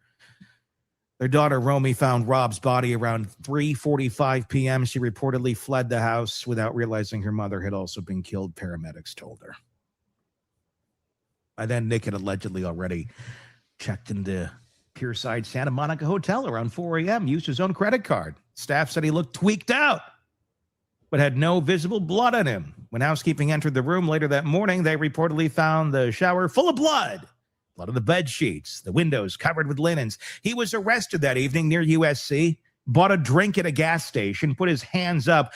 It is still odd how all that blood got transferred, right, from the bedroom and the hallway where the acts were committed to the hotel room. Like, how does that happen? It's good. I mean, I'm still a little unclear on how that happens, but I imagine it was all over him, and then he tries to change his clothes, and he kind of just makes a mess out of it, I guess. When the cops rolled in, no resistance, no drama, just another stop on the long, predictable road of Nick Reiner that he'd been walking his entire adult life.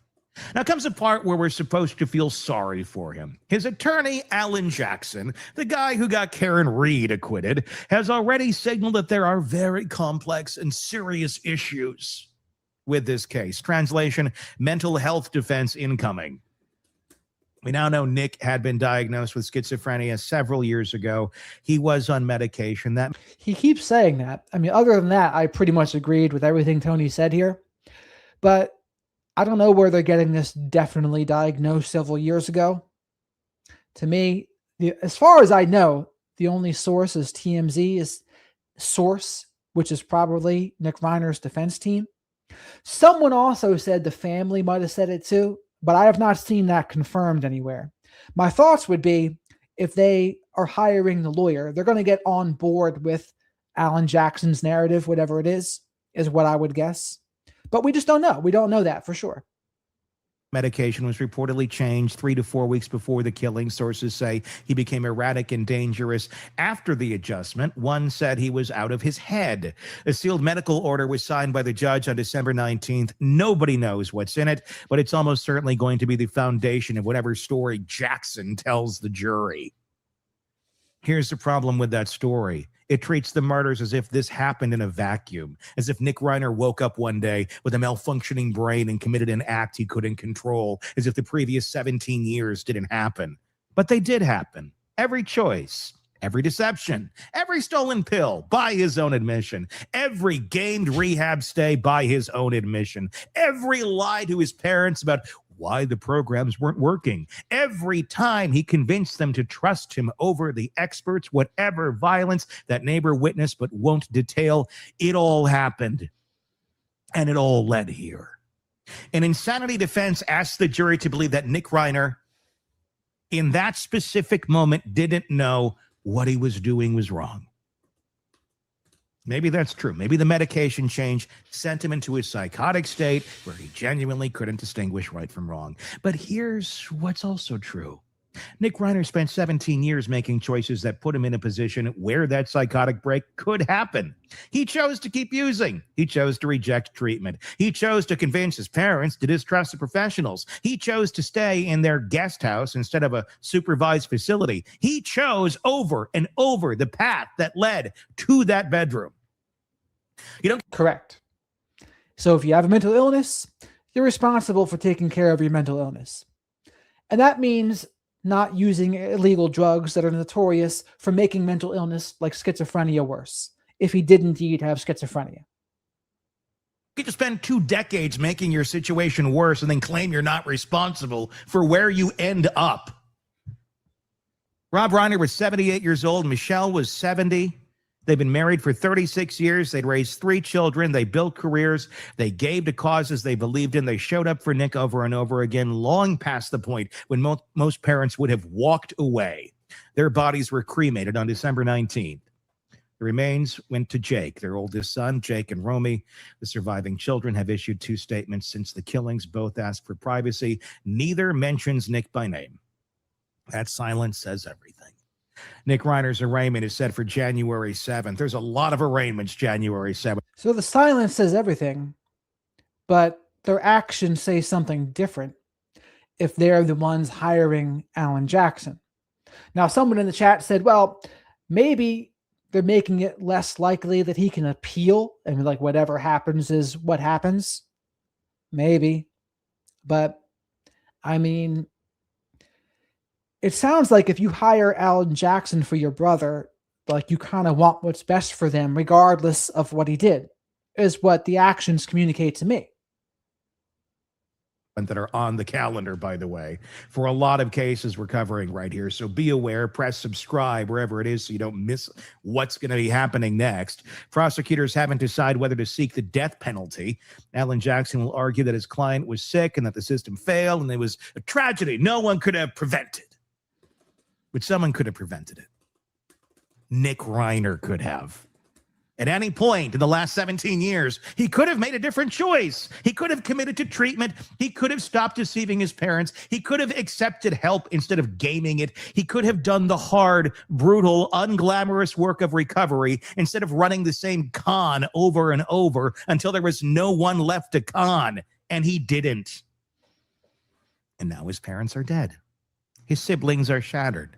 And he's sitting in a cell at Twin Towers wearing a suicide smock, waiting to tell a jury that none of it was his fault. That's not tragedy. That's accountability coming due. 17 years late, but finally arriving. Your thoughts in the comments section on YouTube. Love to see it. Join our Substack as well to get our stories in advance, where you can also comment. And Was Tony a former prosecutor? He's got that kind of vibe to me, the way he speaks. Join in these conversations. The link is in the comment. The link is in the description of the show.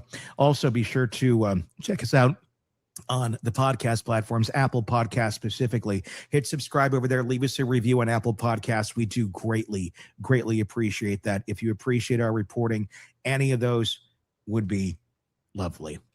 Again, leave us your thoughts in the comment section on YouTube or on our Substack. The link is in the description. Good video by Tony there. I like that video. Again, the only thing that's just not confirmed yet is schizophrenia diagnosis. There has been no doctors of Nick's confirming that.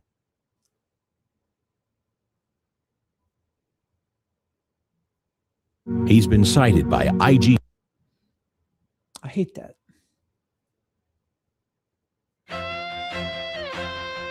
Nick Reiner's alleged heinous act of ending his parents following a Christmas party crisis at Conan O'Brien's house is now jeopardizing Tinseltown royals. Hopes that the son of Rob and Michelle might plead insanity have gone down a deep, dark well of, that ain't gonna happen. Now a legal expert is claiming Nick will be forced to stand trial, and the whole thing rests on what the A-list celebrity saw at Conan's house.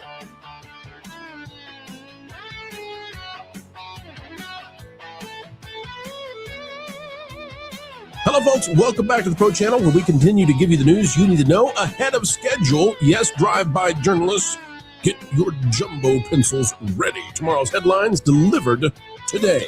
Ladies and gentlemen, as we dive in, click the like button. And remember, we are dealing with a tragedy here. We understand it. We recognize it. We are not making light of it. And no parent should ever face what happened to the Reiners. It doesn't matter what they believed or what you believe. Set all that to the side. I don't like this music. Humanity, ladies and gentlemen, means nobody should ever be treated this way. Stylecaster is saying that somebody should not be treated this way, and you may not believe it, but we're already in the wah territory. Yahoo News is listing this one. Says from Stylecaster, inside the disgusting and inhumane jail Nick Reiner is living as he awaits his trial for his parents' alleged deletions. They were deleted. It's not alleged. It's alleged that he did it. You don't want to be there, say the Stylecaster to editors. Oh, no. After allegedly slicing and dicing his parents, elderly in their bed. Maybe, allegedly. This guy doesn't want to be in the big bad jail where they don't have the yummy nummy foods anymore. Says jail isn't exactly a good place no matter where you are. It's not built with anyone's comfort in mind. And once you're there, your life will absolutely change. Nick Reiner is currently in jail facing charges of deletion in the first degree of his parents, Rob and Michelle. And the jail he's currently at is reportedly not a very good place to be in. Oh, no, I can't believe this. According to page 6, we can't say the first part of this correctional facility. You understand why if you're looking at it. Where Reiner is being held is a mental health jail, which has housed the likes of Paris Hilton. Oh, Paris. How did you ever survive? Harvey, Robert Downey Jr., Steve-O, and others. But the fact that the jail has held many famous people doesn't mean it's a particularly nice place. Oh, no, please, free him from the bad off. This is like his voice of the dude from Stand By Me. Not Vern, not Chris, not Gordy, but who? Teddy. Teddy when he's making fun of the old dude. Waffle jail. And yes, I do a lot of song and movie references. A+ to anyone who gets them. Idea. Maybe don't slice and dice your parents. Maybe a good idea. Allegedly. All right. The plea of insanity is likely gone, folks, and there's a legal expert saying this. This has the Hollywood A-listers freaking out. And why? Because they're going to have to testify, because the affidavits are going to be required, because the subpoenas are coming for them, because they all gathered at their friend Conan's house. And we love Conan. Conan's a nice guy, right? We hope Conan didn't make a big mistake here. That would be very unfortunate indeed. But here's the deal, folks. Here's the deal.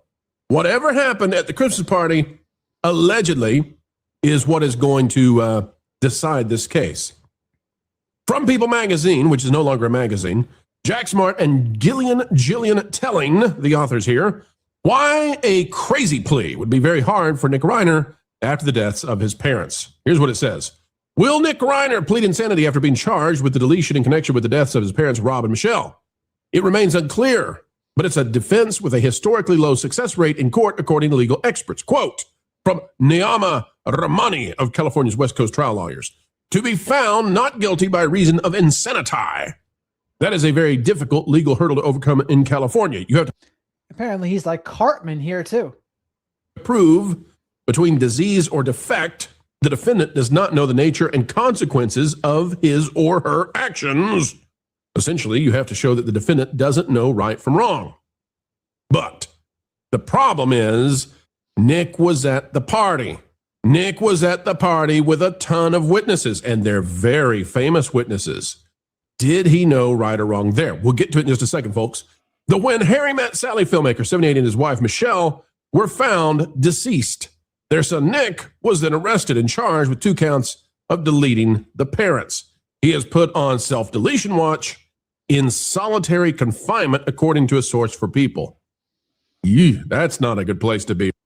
And I think, and even if he gets sentenced to prison, chances are he's not going to be in Gen Pop. He's going to be in his own little special wing. Like, for example, if you're a former police officer, you get a special wing in police too, because a cop has a target on their back. So there's a special wing for like ex-law enforcement sometimes. And even celebrity cases, there can sometimes be like special protections for, because just the very fact that they're a celebrity, they're a risk. Now, that wasn't true for not Ted Bundy, but who is the other one? The guy with the blonde hair and the glasses, whose name escapes me right now. I'll think of it in a minute. You're right. Maybe when you go back to that article and say, yeah, it is a bad place, eh?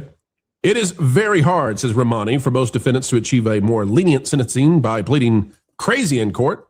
Jurors almost always reject this defense. It only works a very small percentage of Jeffrey Dahmer, as someone helped me out in the chat. So he was murdered in jail by another inmate. So he wasn't given any special privileges. He also wasn't a celebrity besides the fact of just him doing what he did. And he was killed in jail. At the time. However, Nick has hired one of the biggest, baddest, bestest attorneys ever who represented Harvey. That Harvey, you know that Harvey, right? He's hired him, that attorney. Didn't work out well for Harvey, but maybe it'll go well for Nick. You know they're going to try to go it this way. It says, that's partly because of where a crazy plea falls amid legal proceedings, noting that first, prosecution must prove culpability, and the defendant will argue something like self-defense. In the second phase, he continues, the burden's on the defense. Lawyers will typically attempt to argue a defendant is legally not so, thus reversing the early narrative. Then they got to run around and say, oh, you know what? He actually did this, but he was bonkers. So jurors don't like that, and it's rarely, if ever, effective. And here's where we get to the part you need to know about when it comes to the Hollywood side of this, right? Because we're not here. We've said this before. We'll say it again. We're not a legal channel. And this is the interesting part to hear for me, too. Look at Conan. I haven't seen Conan for a while. He's looking a little older here. But this part, what he's about to say, this is the interesting part. We don't cover court stuff, but we must here. Just as we would have covered the Gina Carano lawsuit against Disney had it gone to trial, we got to cover this because a lot of celebrities, a lot of your A-listers might be in some trouble, okay? And it's a little bit sus whether or not they're going to have to go up, whether they must appear in court. It says in the case of Nick facing 2 counts of first-degree deletion, it says a special allegation of using a blade surrounding circumstances would make it a successful insanity plea difficult. In a court of law, a history of bad blood could point to a possible motive mitigating not knowing that you're engaged in criminal offense conduct, says Randy Zellen. Here's what it says. Nick and Rob argued. This is what you need to know. Nick and Rob argued at Conan O'Brien's December 13th holiday party. It's a Christmas party. Of all the places. You know what? We'll just let it go this time. This is the one place where I just don't care. Call it a holiday party. Have at it. It probably is a holiday party considering the celebrities. The night before their deaths, according to sources. And wasn't it Hanukkah? Wasn't the first night of Hanukkah? Okay. It's not just that he argued with his dad at the Christmas party. The allegation is that it was so vociferous, that it was so quasi-disturbing, violent, whatever you want to call it, that celebrities dared consider bringing in the popo or mental health experts to the holiday party at Conan's to get this guy into a 72-hour hold. That is the level of disagreement. That is the level of argument. This was not a, hey, Dad, I'd like to take the car home. Oh, you won't give me the car. Now I'm angry. This was, according to all the reports and the rumors, this was an intense, wild argument that frightened others. And then the allegation is that Conan wouldn't let them call 911, which personally, I don't buy that. And the reason I don't buy that is because it sounds a lot like a defense from those celebrities trying to say, there's somebody else to blame, and it's Conan, because they didn't do what they should have done. Not maybe Conan. And this is speculation on his part. He doesn't know this. But we don't know what Conan has said.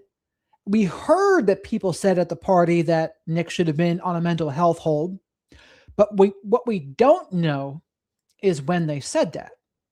I think they said that after the murders already happened. And so, of course, in retrospect, they might say that. But what did they say at the time? They might have been a little disturbed, but put yourself in the shoes of a Hollywood party. Hollywood parties are full of chaos and madness, alcohol, drugs, probably arguments. Maybe less so at older celebrities' houses, right? Now Conan's getting older, Rob Reiner's older, Bill Hader, I don't know how old he is, 30s or 40s, right? So maybe less likely, but still, you got to think, what are they thinking? They probably think, well, this is kind of awkward. This is weird. Like, what is he doing here? They probably just wanted him to leave. That's my guess. Did say, not my house, nope, not at my party. We're not calling. Maybe he did, maybe he didn't. But I'll tell you what, if this thing's going to trial and I'm a celebrity who didn't do what I should have done, maybe I'm going to blame somebody else and say, you're the scapegoat, your house, your party, Conan, you take the blame. I'm out of here. I wouldn't do that, of course, but that's what celebrities might. Here's what it says. Zelen offers his opinion that the manner of the deletions suggests, and by the way, folks, we have been given some rumors as to how those deletions might have happened, and it's awful, and we won't cover it here. Okay? You all know the basics of it, I'm sure, right? But we're not going to cover. It's too awful, and no parent should ever see the end of their time here on Earth that way. So a lot of this video is fluff here, by the way. But let's break down into the possibilities. Now, there's a possibility Conan saw the fight. Out of respect for Rob, he doesn't want to embarrass him and call the cops, etc. That's a high possibility. Rob Reiner is of higher status in the world there than Conan is. Conan's fame's more recent, but I think overall, Rob Reiner's up here. Conan not as much. That's a possibility. Another possibility, maybe Conan just didn't think it was that severe. That's possible too. And maybe people just didn't know the history. Does everyone know the history between Rob and his son? There are probably some who did, especially considering if they watched Being Charlie, right? And they know, oh, this is based on Rob and Nick. So some knew. But again, in retrospect, everything seems obvious. Hindsight 2020. At the time, they probably think it's a nuisance and just get him out of here. It's probably what they're thinking. It says it suggests a conscious objective to delete. And his following actions, such as reportedly checking into the Pierside Hotel in Santa Monica, shows a level of awareness and reality. In other words, this guy, follow the path with us, okay? This guy goes to the holiday party at Conan's, has a vicious disagreement with his father. None of the celebrities consider calling the police or mental health experts to put Rob in any kind of hold. It's just Nick they're worried about. He's the dangerous one. Allegedly, Rob tells people he's worried for his safety. He leaves. Nick does the deed, allegedly, and then Nick checks himself into a seaside hotel to watch the sunrise over the ocean before he goes to the big house. That appears to be cogent. It's evil. If it happened that way, it's evil, but it's cogent. It's coherent. And Ramani, the legal expert here on People, says, quote, if you are coherent and capable enough to have an argument with your parents, that's not legal insanity. However, Nick's mental health and allegations of illicit usage may play into the case. First degree deletion requires premeditation. So that's plotting, planning, doing something intentionally. There is a possibility that the defense may use the medical classifications he's had to argue that there's no premeditation. That would knock the first degree down to second degree. But here's the prob, and here's why the celebrities that were at the party still have not said one darn thing. Everybody who was not at the party is willing to weigh in, but they won't say a thing, and I can't blame them. The reason? Because in order to prove premeditation, everybody is going to have to testify. Everybody who saw anything, talked to this guy, witnessed anything at all. You know what? I am not going to be surprised. In fact, I will be shocked if it doesn't go this way. I would be shocked totally. If the legal system fails to acquire Conan O'Brien security cameras, any kind of devices that recorded anything, that is the level. And you're all going to get, this is what's so bad for Conan. And that's the interesting part too, right? The security footage at Conan's house, security footage at Rob Reiner's house. Because you better believe there's security footage at both places. As much money as they both had, almost without a doubt, they have security systems. And almost without a doubt, there's a camera in every room, if I had to guess. And I have heard such wonderful things about Conan. I'm not trying to malign him whatsoever. I don't personally even, I'm not led to believe this stuff about he wouldn't let people call 911 because I don't think he has that power. I don't think anybody has that power. I think he's being scapegoated maybe. But for Conan O'Brien, this is so terrible because when it gets trial time, you all are going to get a firsthand tour of Conan's house. Probably. If this is televised or if it's released in the media at all, you're going to get a firsthand tour of Conan's house and his party because you know the video feed is going to be important. It's going to be important. And why is it important? To take away the claim of crazy. Now, he might be some kind of crazy, but legally nutso? Well, that's going to be hard. So a jury is going to have to decide. So that was a 14-minute way to say not that much. Now, this is a video about Rob from 9 years ago talking about how drugs almost tore his family apart.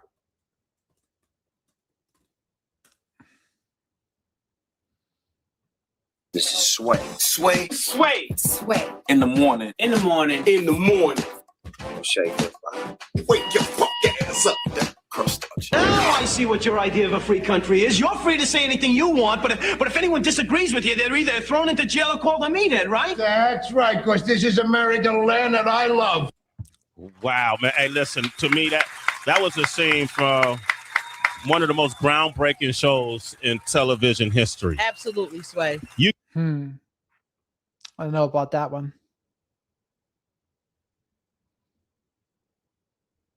Yeah, it seems that way, Jimmy.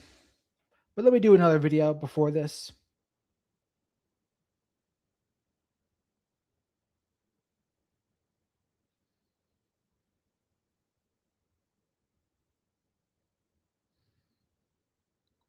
True crime rocket science. That's the one to go to.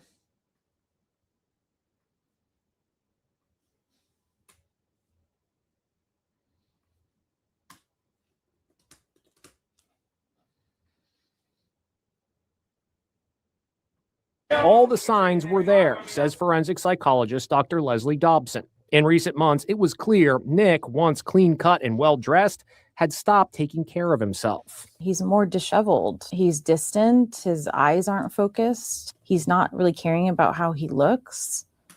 He just doesn't seem like he's a part of the family. Reiner's adaptation of Stephen King's psychological thriller came on the heels of his blockbuster When Harry Met Sally. It certainly was a departure from a genre standpoint, but to me, I felt very connected to that project as well because the heart of that story is about a guy who is trapped by his own success. If you're having to keep an eye on a drug addict, you're in big trouble already. Her reason for being has been resurrected, and I think that's one of my favorite scenes because I didn't plan to do that. He's alive! Oh, it's so romantic. Oh, this whole house is going to be filled with romance. Losing freedom gets people's attention. It gets them motivated to get sober many times. You could have spent a couple years there as opposed to facing the death penalty or life in prison. I got nightmares in my head, I fear thoughts build up until I can't breathe. My mind fills up into a creature, and it haunts me somewhere much deeper. I got nightmares in my head, I fear. That he seemed to be headed on the night after the murders. The short answer is that he was headed here to the Pierside Hotel at just after 4 a.m. The interesting thing is that Nick seemed to get from A to B to C using a combination of public transport and walking. This is Nick going walk about a few minutes away from his home in Brentwood at about 11:10 p.m. on Saturday night, apparently prior to the murders. Jump ahead 5 hours. Well, why did the 32-year-old check in here close to when most people check out? I mean, who checks into a hotel 6 hours before checkout? And what was he doing for 5 hours? And where was he during those 5 hours? I'd also be interested to know if Nick checked out at 10 a.m., which is the typical checkout, or if he had some shut eye, assuming he'd been up all night. I imagine if he checked in at 4, a pampered kid like him would have wanted to sleep until at least 11 or 12. If so, then he likely paid for 2 nights, even though he didn't even spend a single night there. Now, that's the sort of thing only the filthy rich can afford to do. Let me ask you, though, if Nick Reiner is innocent, why is he walking around in the middle of the night? Why does he seem to be on the run? And if you don't think he's on the run, well, later that day, he doesn't head back to Brentwood. Nuh-uh, he heads away. Have a look at Nick's movements on a map. Those movements are pretty decisive for an insane person, aren't they? He's pretty good at getting around for someone who is totally mentally ill, isn't he? And don't his movements suggest guilty knowledge? According to the LA Times, detectives got a break in the case when they determined that Reiner had checked into the Pierside Santa Monica Hotel sometime. Yeah, and all of this is just proof that he did all of it consciously and deliberately, in my opinion. And I don't even think there's any talk of him not doing it. I don't even think his defense team's going to say that. They're just going to say not guilty by reason of insanity. After 4 a.m. Sunday. But when they arrived in the afternoon, according to sources familiar with the investigation. But even note this, the law, Johnny Cochran, if the glove does not fit, you must acquit, and it can work. So a lot of people would say, oh, he's dead, the right's guilty. But maybe not. Maybe not. They can find a loophole somewhere. Nick was gone. That's pretty incredible that detectives seem to know Reiner was at the Pierside Hotel even before they got there. Were they able to put a trace on his credit card, I wonder? Incredibly, the moment the cops went into high gear looking for Nick, this was just 4 hours after the bodies were discovered. It took just 2 hours for Big Brother to close in on Nick. That's impressive and terrifying. Wow. That's amazing and terrifying. That's right. According to the LA Times, authorities turned to digital geolocation to determine his whereabouts. Police began looking at Reiner's movements across Los Angeles around 7 p.m. Sunday using location data from his cell phone, along with other electronic devices, app footprints, and a network of cameras. Now have a look at this apparently incidental detail in the reporting of Nick's movements during the aftermath. The sources said Reiner moved quickly across the city during that period. Moving quickly through dense urban fabric requires prescience. Prescience. Alacrity. Alacrity. And awareness. Awareness is the state of knowing. Getting some vocabulary words here. Prescience, not pronounced prescience, alacrity, and awareness. I love it. Love to be learning. Or perceiving something, encompassing knowledge of external events, internal thoughts, emotions, self-awareness, and understanding situations. According to the LA Times, Nick eventually ended up in the Exposition Park area near the University of Southern California and was arrested around 9:15 p.m. by LA police gang and narcotics detectives as part of a fugitive task force. Officers filmed the arrest, and that was also captured on gas station cameras. Now, are you ready for the number 7 clue we all missed? While it's entirely possible that Nick was headed to the downtown slums of LA for drugs, I think it's also possible he was trying to get a ticket and an exit out of Dodge. After all... and that's a part of the story we haven't heard, right? We did hear where he was. That was close to drugs. We did hear that. But we didn't hear anything about him trying to get out of Dodge or getting a plane ticket or a train ticket out of there. We didn't hear anything about that. But could you imagine if that happened? The kind of manhunt there would have been after that? Holy mackerel. Where he was apprehended. And it's good questions, right? The Power, a good channel, the kinds of questions they present are good. Different questions provide different thought processes, which provide better answers. It was less than 5 miles and under 10 minutes by car from Union Station. And if you look at the map, that's the direction he seemed to be heading in. And that's the number 7 clue we all missed. From Union Station, Nick could catch a bus, a train, or connect to LAX airport. He could head to Southern California cities like San Diego, or take a Greyhound bus as far away as he pleased, including Las Vegas. According to the LA Times, it's unclear whether Reiner used public transportation that day or why he traveled to South Los Angeles. But both the hotel and the area where he was arrested are easily accessible from the Metro Expo rail line. It's possible Nick traveled to Santa Monica so he could hide within the milling fabric of tourists, or he went that way and then did a switcheroo, thinking he could mislead or misdirect the cops. One wonders if he had the murder weapon, if he threw that into the sea. And if Nick did use public transport, if he did intend to get out of Dodge to make his final getaway, well, his lawyer is going to be faced with a very tall order convincing a jury that Nick was out of his mind, unaware what he was doing. Video footage suggests otherwise, but just the simple ABC of his movements after the murder suggests post-meditation, the mirror psychology to premeditation. If either of these are present, you can kiss the NGRI defense goodbye. Post-meditation. What another great vocabulary word that, as far as I know, none of these other channels have talked about this yet. But I'm imagining that post-meditation is cleaning up, changing clothes, doing things very deliberately with the knowledge that what you did was wrong. That sounds like post-meditation to me. The irony, I think, for Nick was that his dad's work made everyone else's dreams come true, and that was sort of his nightmare.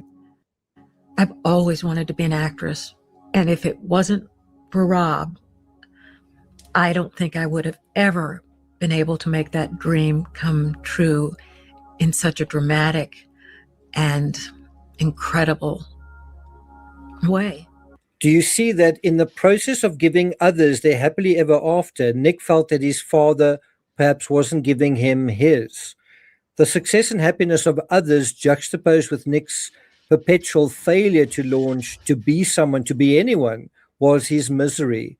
In short, your happiness is my misery. And to a sick mind, that transaction works in reverse as well. My happiness is your misery. Let's put those words on screen. My happiness is your misery. And so if Nick committed these murders, I think the motive was a kind of psychological revenge. You ruined my life, now I'm going to ruin yours.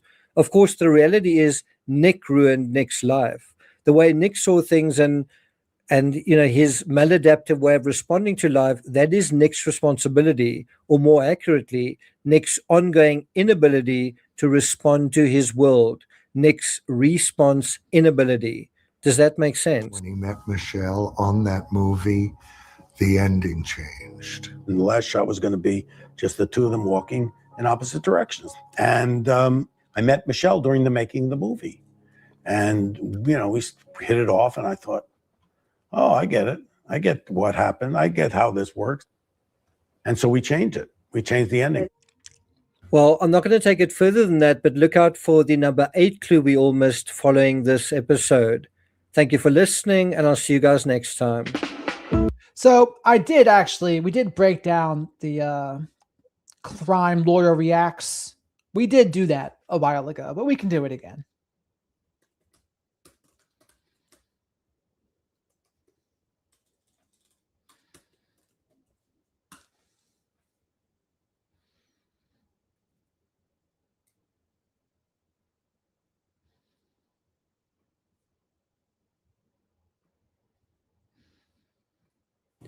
Look at him with his head kind of shaved, and I don't know if that's what he looked like, but he looks like he's got a screw loose or an evil screw loose.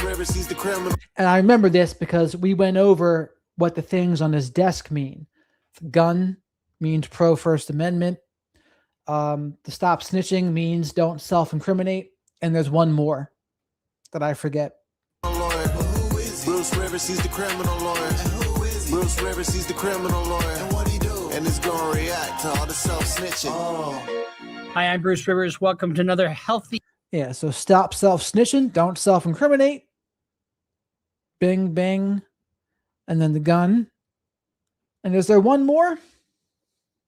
Maybe not. The episode of Criminal Lawyer Reacts. I'm Bruce Rivers, your board certified criminal defense lawyer, coming to you with my 24 karat gold Irish cufflinks today, so graciously gifted to me by Clodagh, my fiance, which I'll be seeing here shortly on New Year's. And we're coming to, this is a channel crafted and created by our former content genius that you know and I know as Michael Rivers, God rest his soul. Today we're reacting to the death of the Ryman family as accused by, or the accused is Nick Reiner.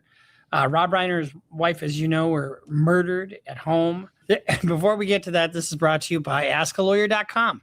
AskALawyer.com is a very effective way for you to get legal advice for $49. It's a paltry sum based on, depending upon what you get. Perfect scenario than being murdered by your own child. I brought you into this world. Thanks for taking me out. I mean, fuck.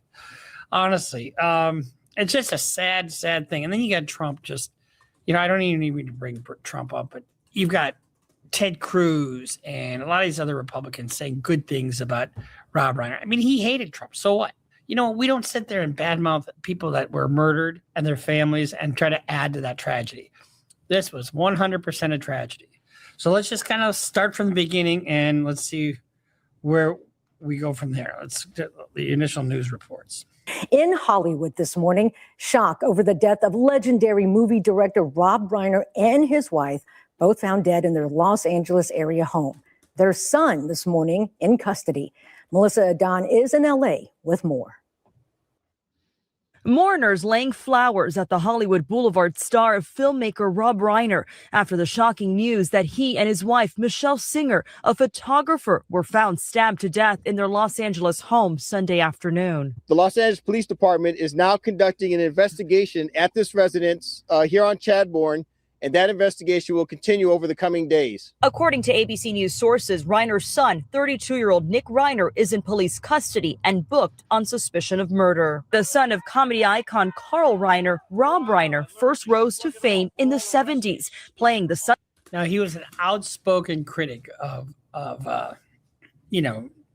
right-wing politics, let's just put it that way. But he was an incredible filmmaker, but he had a long battle with his son on one of the films that they made together, something about Charlie or something like that.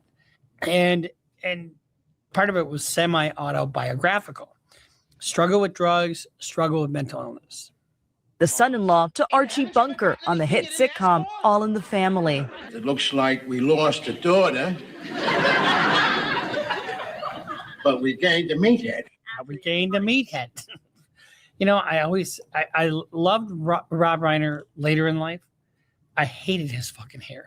I just hated that 70s hair. I don't know why, but I just did. Show ended, Reiner turned to directing, making his debut with the 1984 mockumentary, This is Spinal Tap.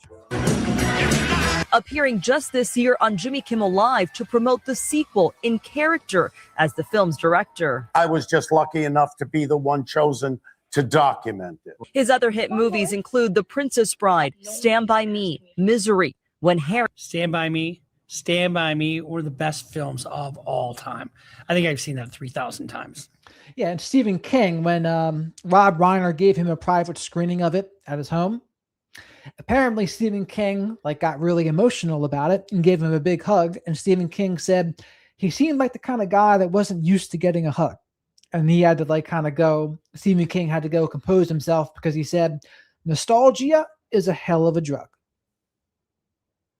Harry Met Sally. I love that it takes you an hour and a half to order a sandwich. And A Few Good Men. You can't handle the truth. In addition to his work in film, Reiner also was heavily involved in environmental causes and democratic politics. I grew up in a house where, we talked about civil rights, and they were both against the war in Vietnam. And those kind of things were talked about in my house all the time. And the political differences aside. And so here's the thing most people don't know. So the book that Stand By Me came from was a short story called The Body. And in this short story, in the whole book, it was called Different Seasons. But The Shawshank Redemption, The Body, Apt Pupil, all three of those turned into movies. They were all part of this book, Different Seasons. They were different short stories in that book. The fourth one wasn't a movie, but it was about a guy who pretends to be homeless. And what happens to him is he gets rich. He makes like over $100,000 a year in 1970s or 80s money, pretending to be homeless. And so he transforms into a homeless person. He has to pay off the cops so he can keep on doing what he's doing. And then he transforms back and lives a normal life. Pretty interesting, right?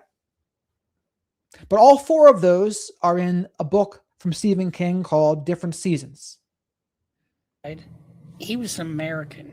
He was one of us. He was he was Hollywood, so he was Hollywood elite, I guess. But, nobody deserves that crap. Nobody deserves to be slaughtered. Reactions to Reiner's death coming in from Hollywood to Washington. Rob Reiner was 78. His wife, Michelle, 68. Melissa Adon, ABC News, Los Angeles. So now imagine you're the sister. You're left holding the bag. Your brother's in jail and your parents are gone, just gone. So where do we go from here? So now Nick is in custody. What's your defense? My guess is that there's a mountain of evidence that he did this. So there won't be any. And yes, crazy. I loved the Dark Tower series. There's 7 books of them. It took them decades to write, honestly. But the cool thing about the Dark Tower series was they're intertwined with the rest of his books. So Father Callahan, the priest from Salem's Lot, he makes an appearance in the Dark Tower series. And I can't hear Elton John's Someone Save My Life Tonight without thinking of Dark Tower 5, Wolves of the Calla. And then Stephen King himself makes an appearance. Randall Flagg, who's in The Stand, he makes an appearance in the Dark Tower. He's also the Man in Black, because the Man in Black crosses the desert and the gunslinger followed. But honestly, it was a travesty what they did to the Dark Tower when they turned it into a movie. That whole series could have been like a Lord of the Rings, the first 3, or it could have been like Game of Thrones. But instead, they butchered it and made it more comic book-like, and that was an atrocity. No good. The issue about whether he did this or not. So let's continue down our little pathway. New details are emerging in the shocking deaths of filmmaker Rob Reiner and his wife Michelle Singer Reiner. Attention is turning to Nick Reiner's behavior at a holiday gathering. According Look at him with his head kind of shaved, and I don't know if that's what he looked like, but he looks like he's got a screw loose, or an evil screw loose. So he was 32 years old. He was at a holiday party hosted by Conan O'Brien, and he got into a big argument and exhibited some bizarre behavior. Rumor had it he was a paranoid schizophrenic. I always say paranoid and schematic. The doctors were messing with his meds.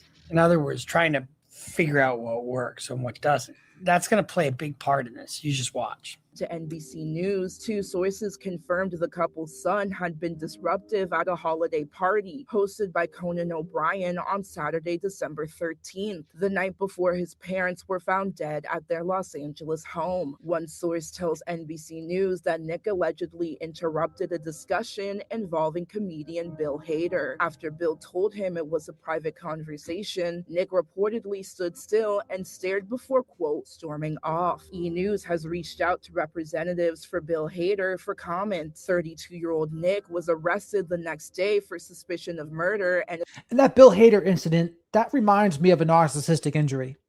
So Nick's being weird, asking people, are they famous? And then Bill tells him it's a private conversation. And then it gives Nick a narcissistic injury. And he stares at him. And maybe internally he goes into a narcissistic rage. And then the fight occurs with Rob. And then he very premeditatedly does what he does. In my opinion. Is currently being held without bail. On December 16th, So whenever you're charged with a serious crime, like in Minnesota, we don't have hold without bail unless it's a federal case. But in a lot of states, you do. And in this case, there are some aggravating factors. You know, the place of privacy, you've got a dangerous weapon that was used. And so could it be death penalty eligible? Now, there's a moratorium in California on the death penalty. And I think it goes back to 2006. So almost 20 years. So my guess is that, you know, and the family's wishes here are going to be huge. You know, you're not going to have a sister who's going to say, put my brother to death. You know, I'm sure not. Well, you never know with that, honestly. But someone in the chat said, a song bit said, have we ever seen women with Nick? The only women I think we've seen with him is his sister. Now, that being said, just based on who he was, there was probably some women that wanted to be in his orbit just because he's Rob Reiner's son. And they think, wow, might get some connections and they might be attracted to him in that way. Now, despite that, considering how awkward it seemed like Nick was and all the drugs he was using, he's probably really only going to be getting involved with other drug people. I mean, that's usually how it goes. People who are druggies, they hang with other druggies. And they hang with other people that are similar to them. Maybe they also have mental illnesses, personality disorders, etc. Formally charged with 2 counts of first-degree murder in connection with the fatal stabbing of his parents. The Los Angeles County District Attorney's Office noted that he also faces a special allegation for allegedly using a knife. Lawyer Alan Jackson confirmed to E! News on December 16th that he will be Nick's attorney and would not be commenting any further beyond procedural details of the case. And that's the way it should be. You know, you don't glad hand, you don't grandstand, you don't do that. So we'll get to Alan Jackson in a second. Now at 11, flashing lights as police swarm Exposition Park. The end of an hours-long manhunt after the murders of Rob and Michelle Reiner. The arrest of their son Nick caught on camera from a nearby gas station. Thank you for joining us tonight. I'm Camilla Rambaldi in for Carolyn Johnson. Nick Reiner was arrested just after 9 o'clock Sunday night. Today, he was formally charged with double murder, and he could make his first court appearance as soon as tomorrow.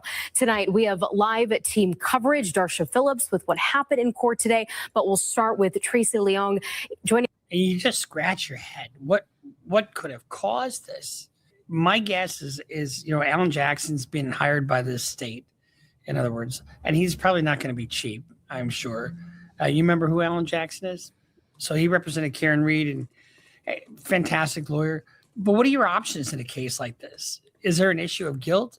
Well, let's just start from the beginning. Us now in the newsroom with the new video of what happened after the murders and right before that arrest. Tracy. Yeah, Camilla, this newly obtained surveillance video reveals the moments leading up to Nick Reiner's arrest for the murder of his parents. He appears calm in the video and did not resist arrest. Surveillance footage shared with NBC4 shows 32-year-old Nick Reiner walking across the Arco gas station in Exposition Park Sunday evening, wearing a green and black jacket, jeans, a black hat, and carrying a red backpack. Reiner then enters the AM/PM store, walks through the aisles, and then heads to the refrigerator to grab a drink.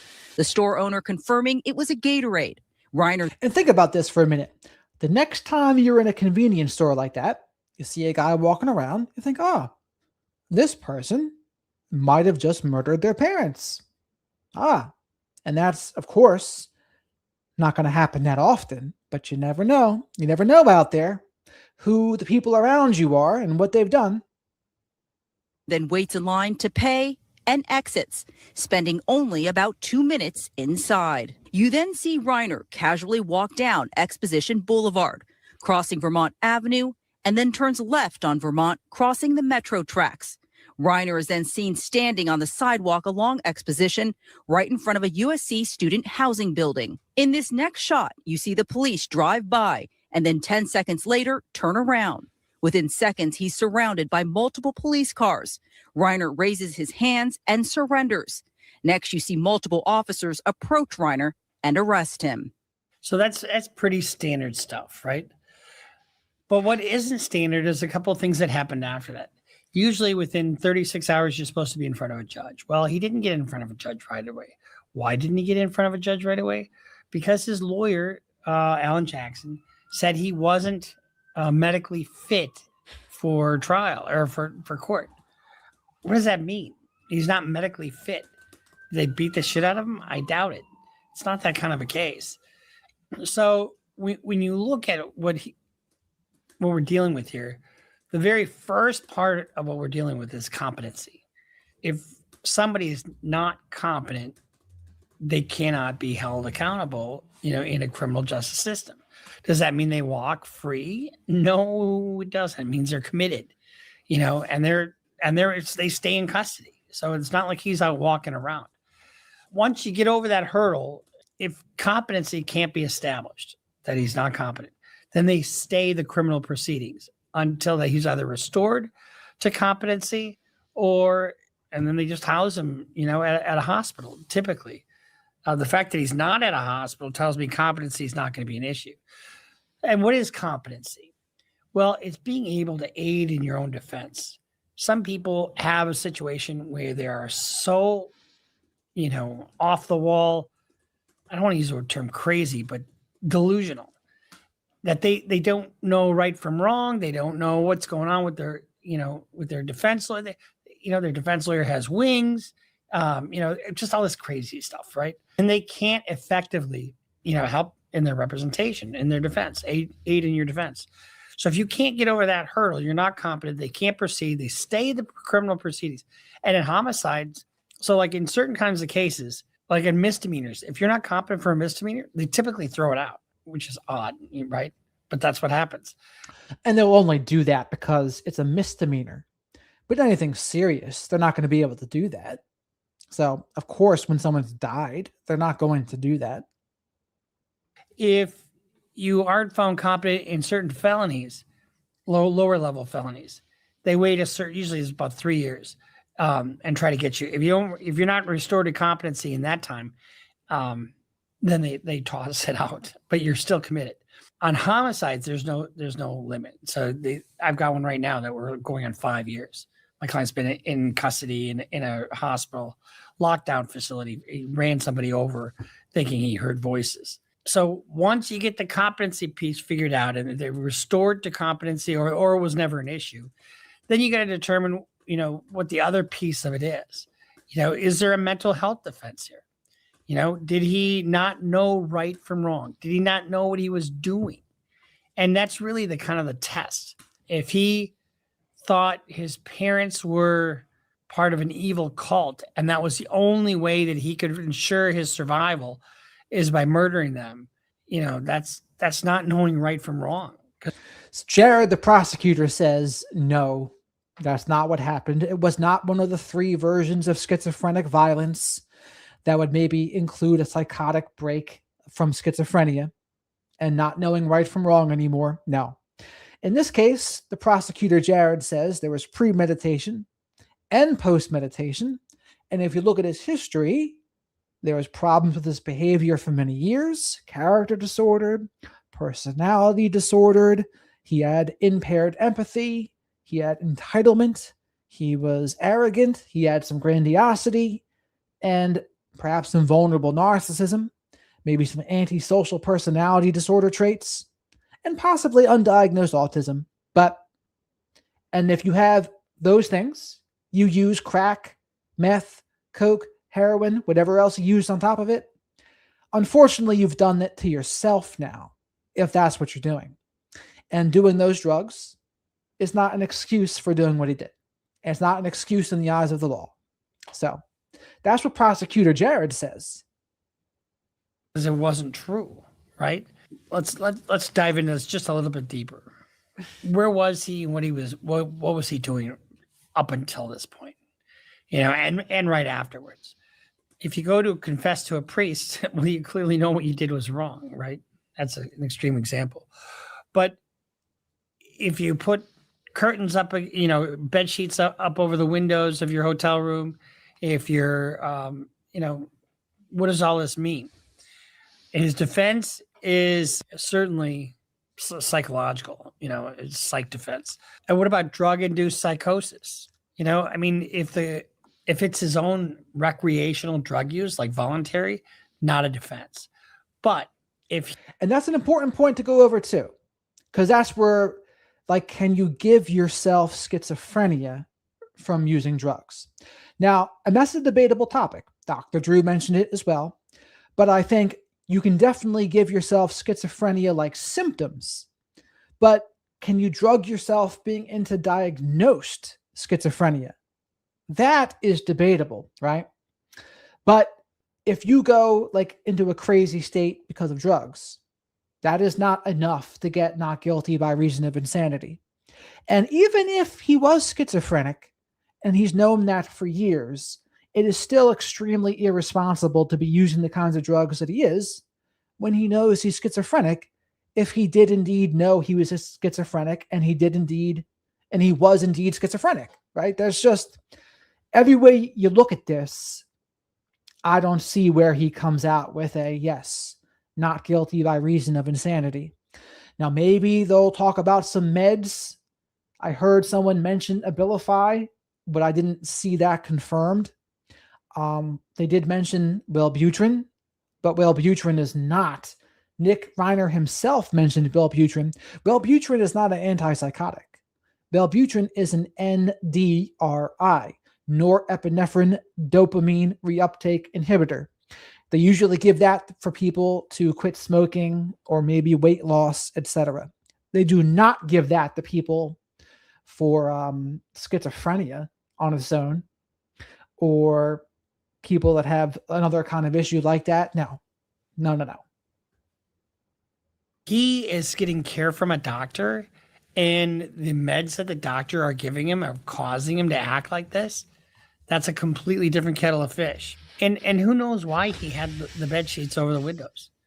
I mean, it could be that he was just freaked out and thought somebody, the government was listening in or whatever he was doing.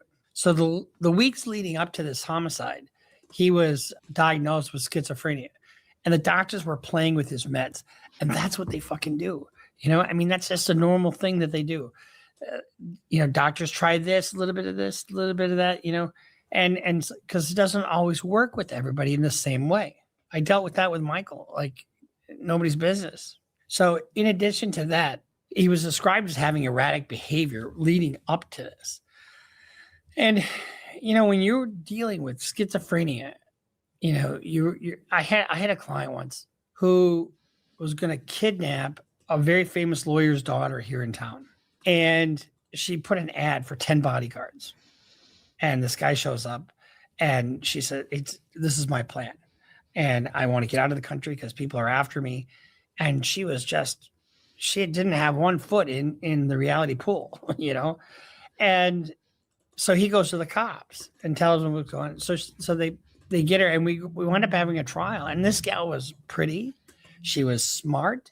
She was getting her PhD in clinical psychology. She had attended American University in DC, and by all accounts, if you just looked at her, you wouldn't know anything was amiss. But she thought people were after her. She thought she needed to get a large sum of money to get out of the country. And her parents were part of a devil sex cult. Her brother was part of the CIA running cocaine across the border. I mean, all this stuff was just not true. It's just absolutely incredible. Now, the CIA did run cocaine into maybe it's Nicaragua, but in the 80s they did do that. Like that's confirmed. That did happen. Nick had evidently been in a Los Angeles-based rehab facility that specializes in mental illness and substance abuse. They charge like 70 grand a month. Holy shit. And lots of rich and powerful parents send their troubled kids there. Just unbelievable when you think about this. According to TMZ, he was out of his mind with the change in medication, and then you mix that with recreational drugs, right? That's a problem. That's a really big problem. It's a problem for his defense. It really is. And Alan Jackson has got his work cut out for him. The question has been raised: what liability does the care facility that he's living in have? And he was living with his folks for a little bit, and he clearly was free to come and go. And I think there's a limit to that liability, unless it's like an employee or something like that. But let's take a look at his first court appearance. Well, the son of famed actor and filmmaker Rob Reiner made his first court appearance this week. His siblings say they're experiencing unimaginable pain after the deaths of their parents so tragically. Gwen Baumgartner is in Los Angeles with more. Security footage from a Los Angeles convenience store shows Nick Reiner buying a drink Sunday night and then being arrested without Sort of weird seeing somebody's last free moments, isn't it? Kind of incident by the LAPD. Reiner is facing 2 counts of first-degree murder in the killing of his parents, Rob and Michelle. According to the medical examiner's office, the couple died of multiple sharp force injuries. The 32-year-old was kept off camera during Wednesday's court appearance, but was seen wearing a blue suicide prevention smock as the judge asked. That's called a turtle suit. And they put the in there when they think you're going to kill yourself. Asked if he understood his rights. Do you waive your right to speedy arraignment? Reiner did not enter a plea and remains held without bail. His attorney, Alan Jackson, urged the public not to rush to judgment. There are very, very complex and serious issues that are associated with this case. The bodies were found in the family home Sunday afternoon. Saturday night, sources tell CBS News Rob and Nick Reiner had a brief but loud argument during a party at Conan O'Brien's house. If convicted, Reiner could face life in prison without the possibility of parole or even the death sentence. Former federal prosecutor Nima Rahmani says that is unlikely. Having the death penalty on the table is absolutely a bargaining chip. The prosecution is going to leverage that to try to get some sort of deal. In a statement, the couple's 2 other children, Jake and Romy Reiner, said, "Words cannot even begin to describe the unimaginable pain we are experiencing. They weren't just our parents, they were our best friends." Gwen Baumgartner, CBS News, Los Angeles. I see Rob Reiner as kind of like, almost like the dad in Wolf of Wall Street. Remember, he was the father in that. You can just hear him. His animations and I think he cared for all of his kids. And he and his wife, I'm sure, loved their children. And it's just so horrific, when you think about this. So where do they go from here? And Alan Jackson's got his work cut out for him. No question about it. We don't know what the evidence is at this point. Right. What's the best case scenario for Alan Jackson in terms of what's the A win, I suppose, would be not guilty by reason of a mental illness. But it doesn't mean that he goes free. Look how long John Hinckley was in custody. He was in custody 30 years before he was let out. And he was found not guilty by reason of mental illness. Our hearts go out to the family, the Reiner family. I feel for them because I feel like I've been where they are. Michael would go off on these fucking benders and he had mental health problems too. And I presume he's talking about Michael. And according to someone in the chat, did his son just pass away? Now, I don't know what he passed away from. But if so, then he knows what he's talking about from this angle, from being a parent to someone that I presume was struggling with drugs. Let me know if that was the case. I don't want to misspeak about this, but I think that's the angle he's coming from about this. So he understands how heartbreaking that can be. And he just wouldn't do anything fucking normal. He was so smart and so talented in so many ways. But when you're out of their presence, you're just fucking worried. And that's all you do is worry. I guarantee you, they did the same thing. They worried whenever they didn't hear from him. Text him. Oh, you're okay. Oh, God. And that's what. Okay, so his son did OD from drugs. And that's always a tragedy, right? Often self-medicating something, right? Occasionally it happens just from trying it once. You just experiment once. And in this day and age, it can be spiked with fentanyl and then boom, you're done. Like drugs are dangerous these days. Back in my day, people could be reckless. So, and people did all sorts of things. They didn't test anything and they didn't really have to because people weren't dropping like flies left and right. I mean, occasionally people would OD from heroin, but that has always been the case. But nowadays, these things they have out there are just not safe. They are not safe. And even prescription meds, like people buy them illegally, they can also be pressed with fentanyl. So you can't really trust them either. And it just adds layers of complexity where it's just not the same. Now, I do think social media, though, I do kind of think that prevents some of the younger people from acting out because it's just a distraction. It like kind of placates boredom in a way where when I was growing up, there was no social media. So we acted out and we went on adventures. And I think social media now, it kind of it prevents people from going on some of these adventures. They're just like hooked on their phone, hooked on the social media apps. Maybe dudes will play games. Maybe girls will post selfies and try to be Instagram famous. But this is a big thing that happens now as well. But while they're doing that, a lot of times they're not using as many illicit drugs. Now, that's not to say it doesn't happen. Of course, it still happens. People are always going to binge drink. People are going to smoke weed. But I do think it just changes the dynamic. But the point of this is it's dangerous now. So if I'm a parent, you got to communicate that to your kids. And sometimes they're not going to listen, but it's important.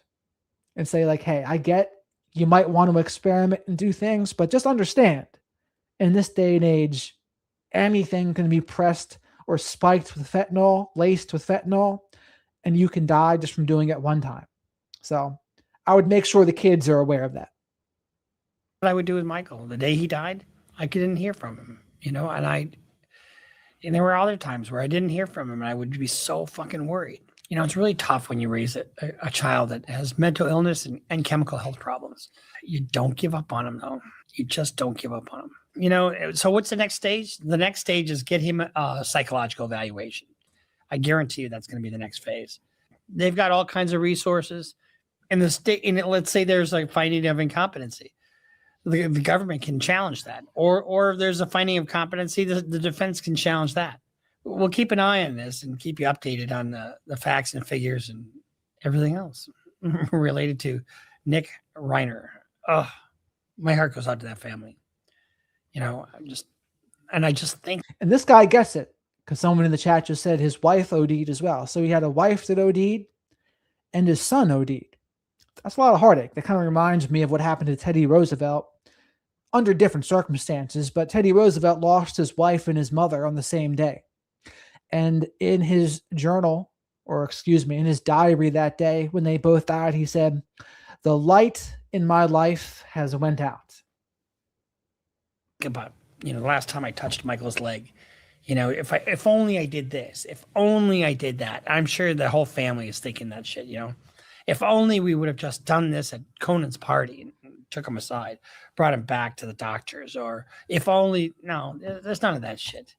You can't blame yourself and you have to just suck it up. I mean, there's nothing you can do except for now they really need to find comfort in each other.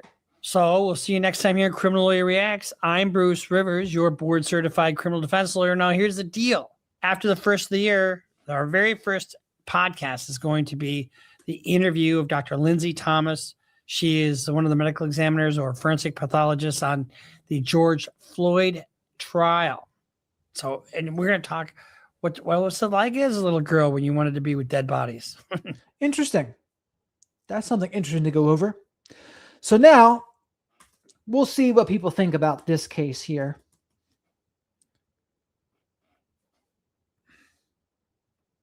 Hello, this is Dr. Grande. Today, I will analyze the case of Jason and Crystal Kenny. First, I'll look at the background of this case, move to the timeline of the crime. And this is the guy that lost his temper over a football game, and he ended his wife's life and then his own life. So, admittedly, I don't know as much about this case, but let's learn about it together. How about that? Then offer my analysis. Jason Paul Kenney was born in 1978 and lived in Lakeland, Florida. In November 2023, he married a woman named Crystal. She had a daughter and a son from a prior relationship. In December 2024, Jason and Crystal had a daughter together. At around the same time, the family of 5 moved into a double-wide trailer on Lemon Avenue in the Highland City neighborhood of Lakeland, Florida. Now moving to the timeline of the crime. On Monday, December 22, 2025, just before 11 p.m., the police received a 911 call from a neighbor of the Kenney family. Crystal's 12-year-old son had run to the neighbor's house and asked her to call 911 because his stepfather, Jason, was fighting with his mother. The 12-year-old reported hearing a single gunshot as he ran from the family home. Emergency responders arrived on Lemon Avenue within a few minutes. Inside the house, officers found Crystal Kenney dead from a gunshot wound to the head. Her 13-year-old daughter was found in one of the bedrooms. She had been shot twice, once in the shoulder and once in the face. The bullet to the face hit the bridge of her nose and went up her forehead. She was taken to a hospital in critical but stable condition. She is expected to survive. Jason's 1-year-old daughter was found in her crib, unharmed. The obvious suspect in And I didn't know the daughter got hit too. That's insane. Crystal's murder and the attempted murder of her daughter was Jason. The police tracked him to a residence on 10th Street South in Lake Wales, which had been owned by his father, who died in July 2024. The property was in probate and someone was living there. When the police arrived, they realized that Jason had barricaded himself inside a shed on the property. They ordered him to exit the shed, mostly because of the murder part. Right after this, they heard a single gunshot. They entered the shed and found Jason dead from a self-inflicted gunshot wound to his head. He was 47 years old. The police were able to piece together the events leading up to the murder. During the evening, Jason Kenney was in the shed right next to his house. He was consuming alcohol and watching the NFL game between the San Francisco 49ers and the Indianapolis Colts. The game started at 8:15 p.m. Evidently, Jason was a fan of the 49ers. When the game was down to the last few minutes, he left the shed and entered his house. His wife, Crystal, suggested that they watch something else on TV, perhaps because it was obvious the 49ers would be victorious. They would go on to defeat the Colts 48-27. Jason and Crystal started arguing. This is when Crystal sent her 12-year-old son to a neighbor's house to call 911. Presumably, the gunshot he heard when he exited the house was the one that killed Crystal. After murdering Crystal, Jason shot his stepdaughter twice. Despite her being seriously injured, she was able to talk to the police. Referring to Jason, she said, "I begged him, don't shoot me, don't shoot me, don't shoot me," and he shot me anyway. As Jason was driving away from his house in his pickup truck, he called his sister, who lives in upstate New York. He told her that he had done something very, very bad and was not going to jail for life. She would see him in the news. At the time I'm making this video, the police are continuing their investigation.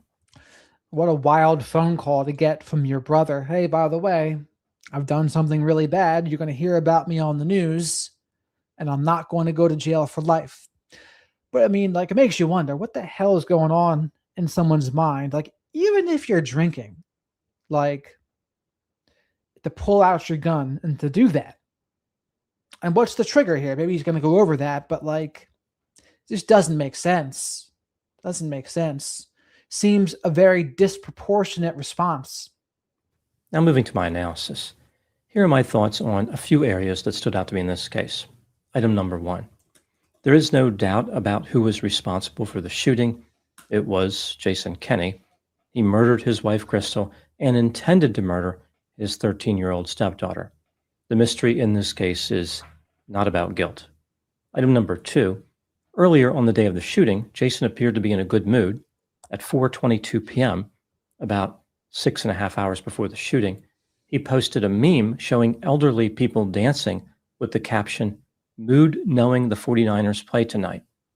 Clearly, his mood made a dramatic and negative shift, considering the homicidal behavior he would later demonstrate.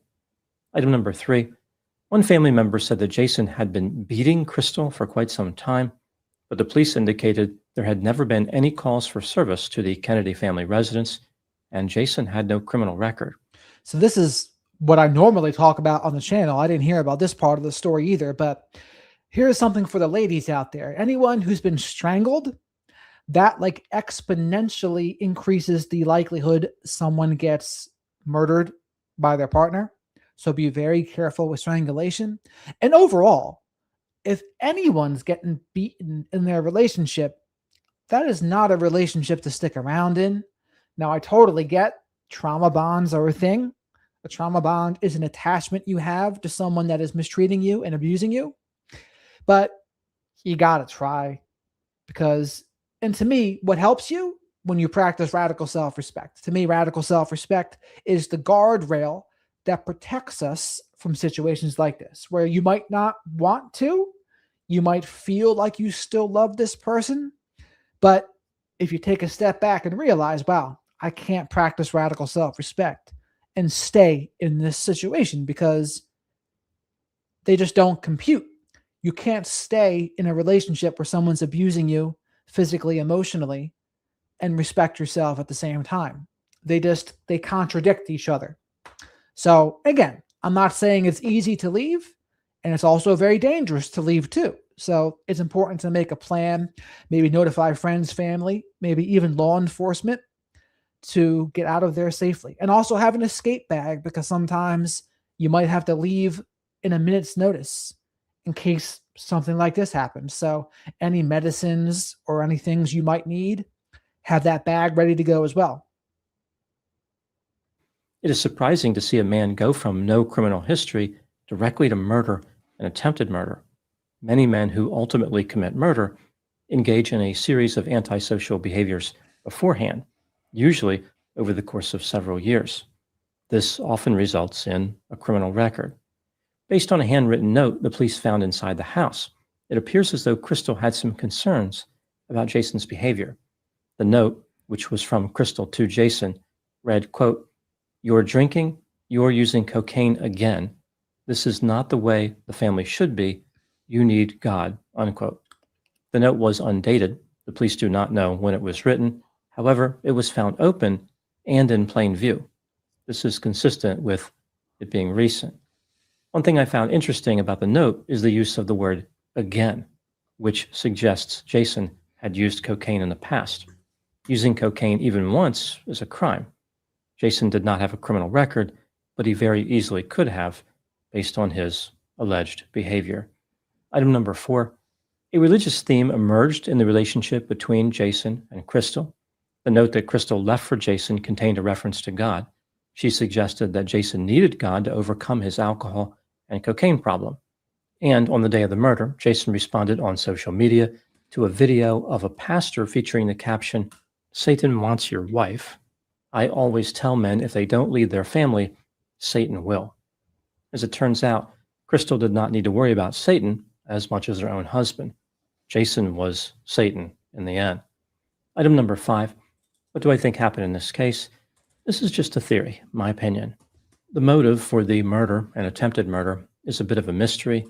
It seems clear that Jason and Crystal argued before the shooting, but most arguments don't result in homicide. Jason had been drinking, which can be very dangerous, but just like fighting, does not typically result in gunfire. There has been a lot of talk about the specific nature of the fight, like there was something about Crystal interfering with Jason watching the football game that set him off. Jason watched the majority of the game in his shed. He could have simply returned there to watch the rest of it if he was that worried about it. The team he liked, the 49ers, was headed to victory.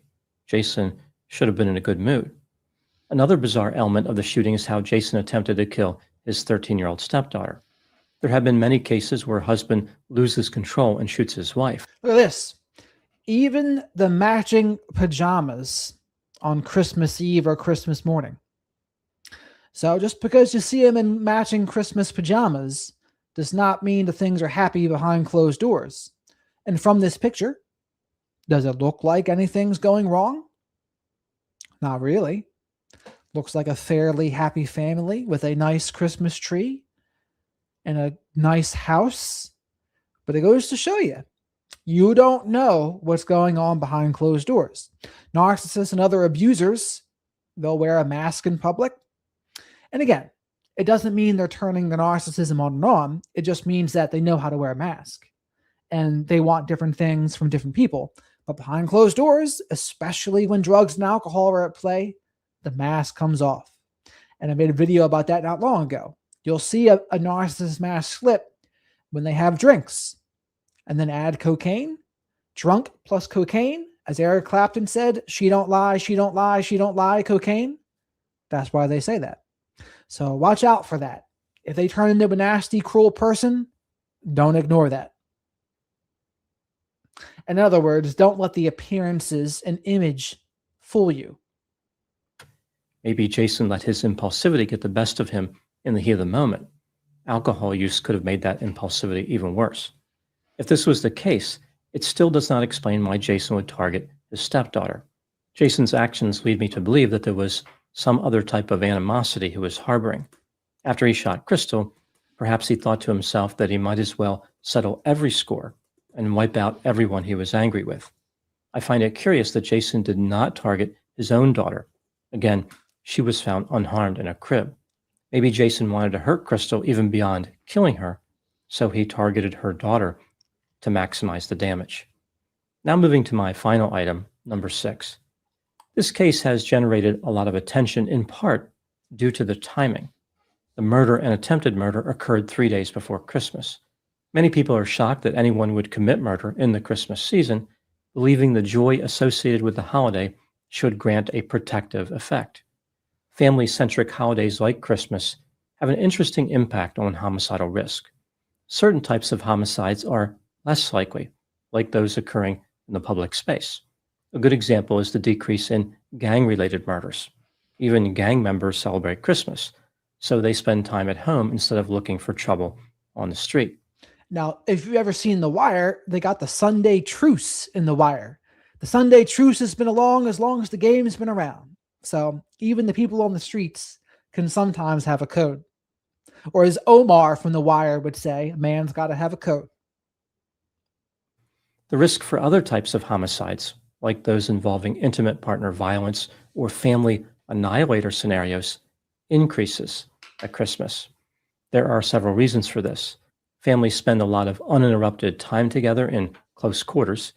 This leads to uncomfortable and sometimes controversial conversations, which can resurface old conflicts. There are heightened emotional expectations during Christmas. Many people want Christmas to turn out a certain way, to match some type of ideal based on nostalgia. They want to journey back to a simpler time in their lives and have a perfect moment. Invariably, things go wrong. Financial stress increases at Christmas as people try to figure out how they're going to pay for all the gifts. And alcohol consumption increases dramatically. People focus on celebration, and they do not have to go to work. Christmas may seem like a safe time of year because people are surrounded by family, but the very dynamic that seems protective can actually lead to homicide. Those are my thoughts on the case of... And so my two favorite quotes from Omar and The Wire is, "You come at the king, you best not miss." And then I think my favorite one is when he says, "You must have me confused with somebody that repeats himself." Jason and Crystal Kenny, thank you so much for watching. I'll talk to you soon. In this case, it's possible that alcohol contributed to the tragic outcome. There is no indication that He added this addendum here at the end.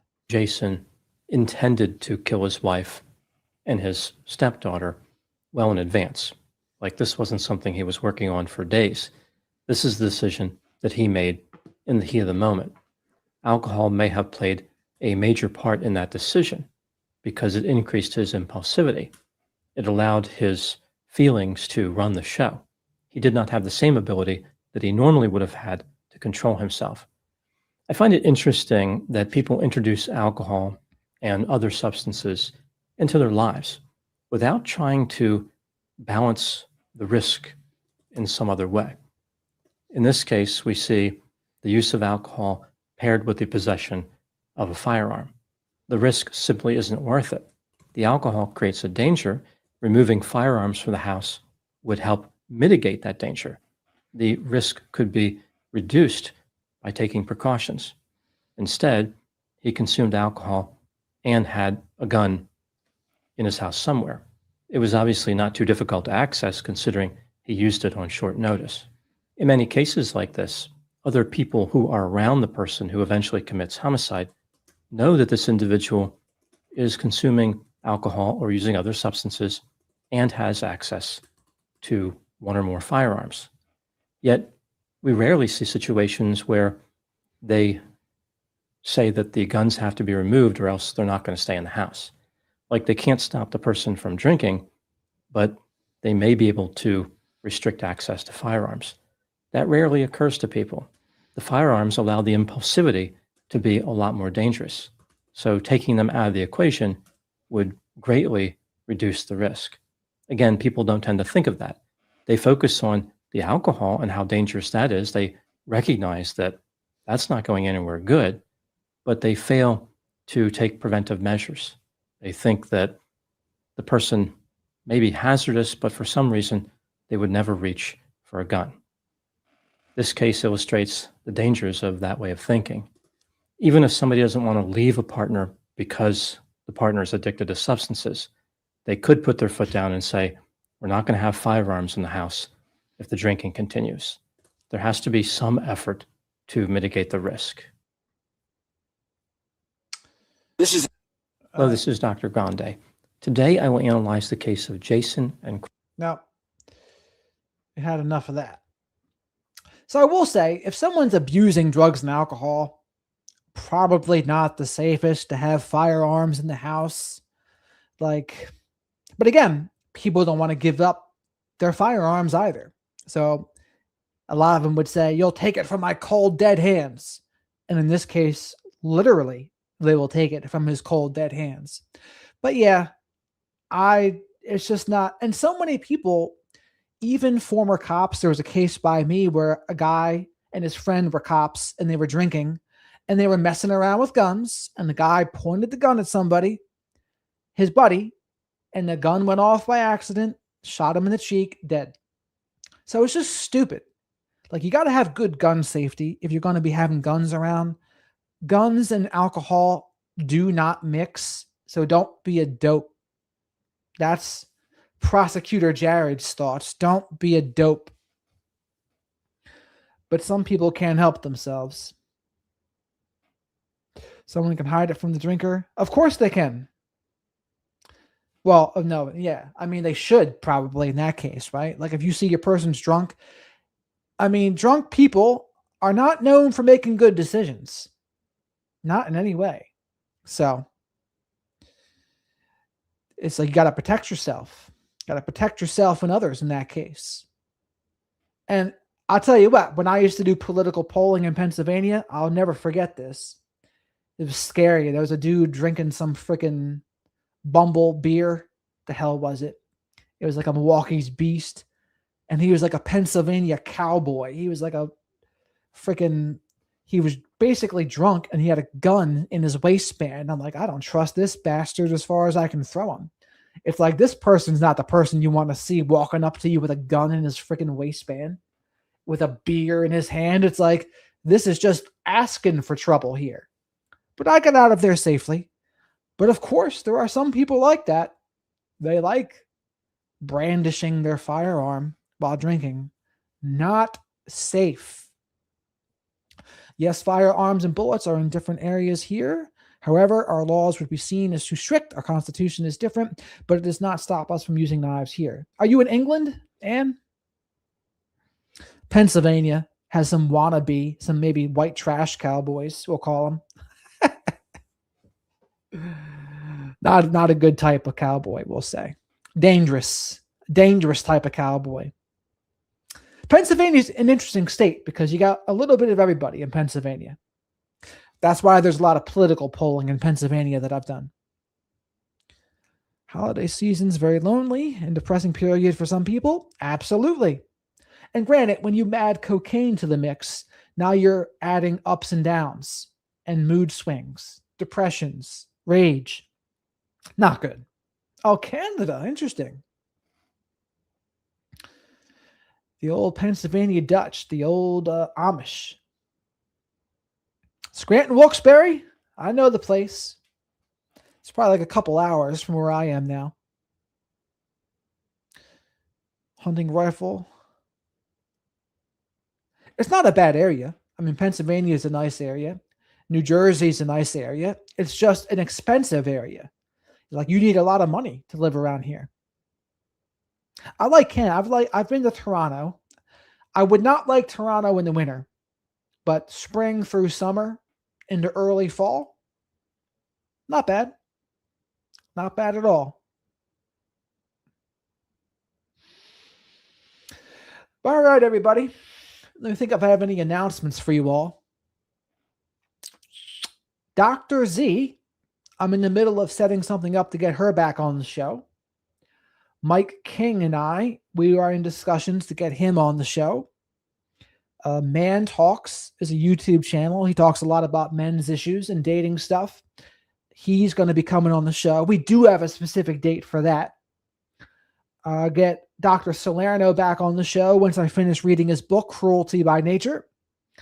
And then a friend of mine named Gwen, she has a book called Unbind Me. I will speak to her at a point as well. And let me know, people, if you ever want me to have guests in for these lives as well. It'll be a little bit of a different experience if I do. Most of the interviews I do, they're recordings. I record them and then upload them later. Yeah, I've tried to reach out to her. Why? I just haven't heard back from her yet. But I will try again because people have been mentioning her. Of course, crazy. I'm glad the flock of black sheep here enjoyed it. And you got it, Heather. Thank you. Thanks for the compliments. Yeah, and if you're still here, like the video, subscribe if you haven't already. And with that, snow is worse here. Toronto is a treat. Toronto's a little chilly. Does Toronto get the lake effect snow, or is it the other side that gets the lake effect snow, like Michigan, Minnesota?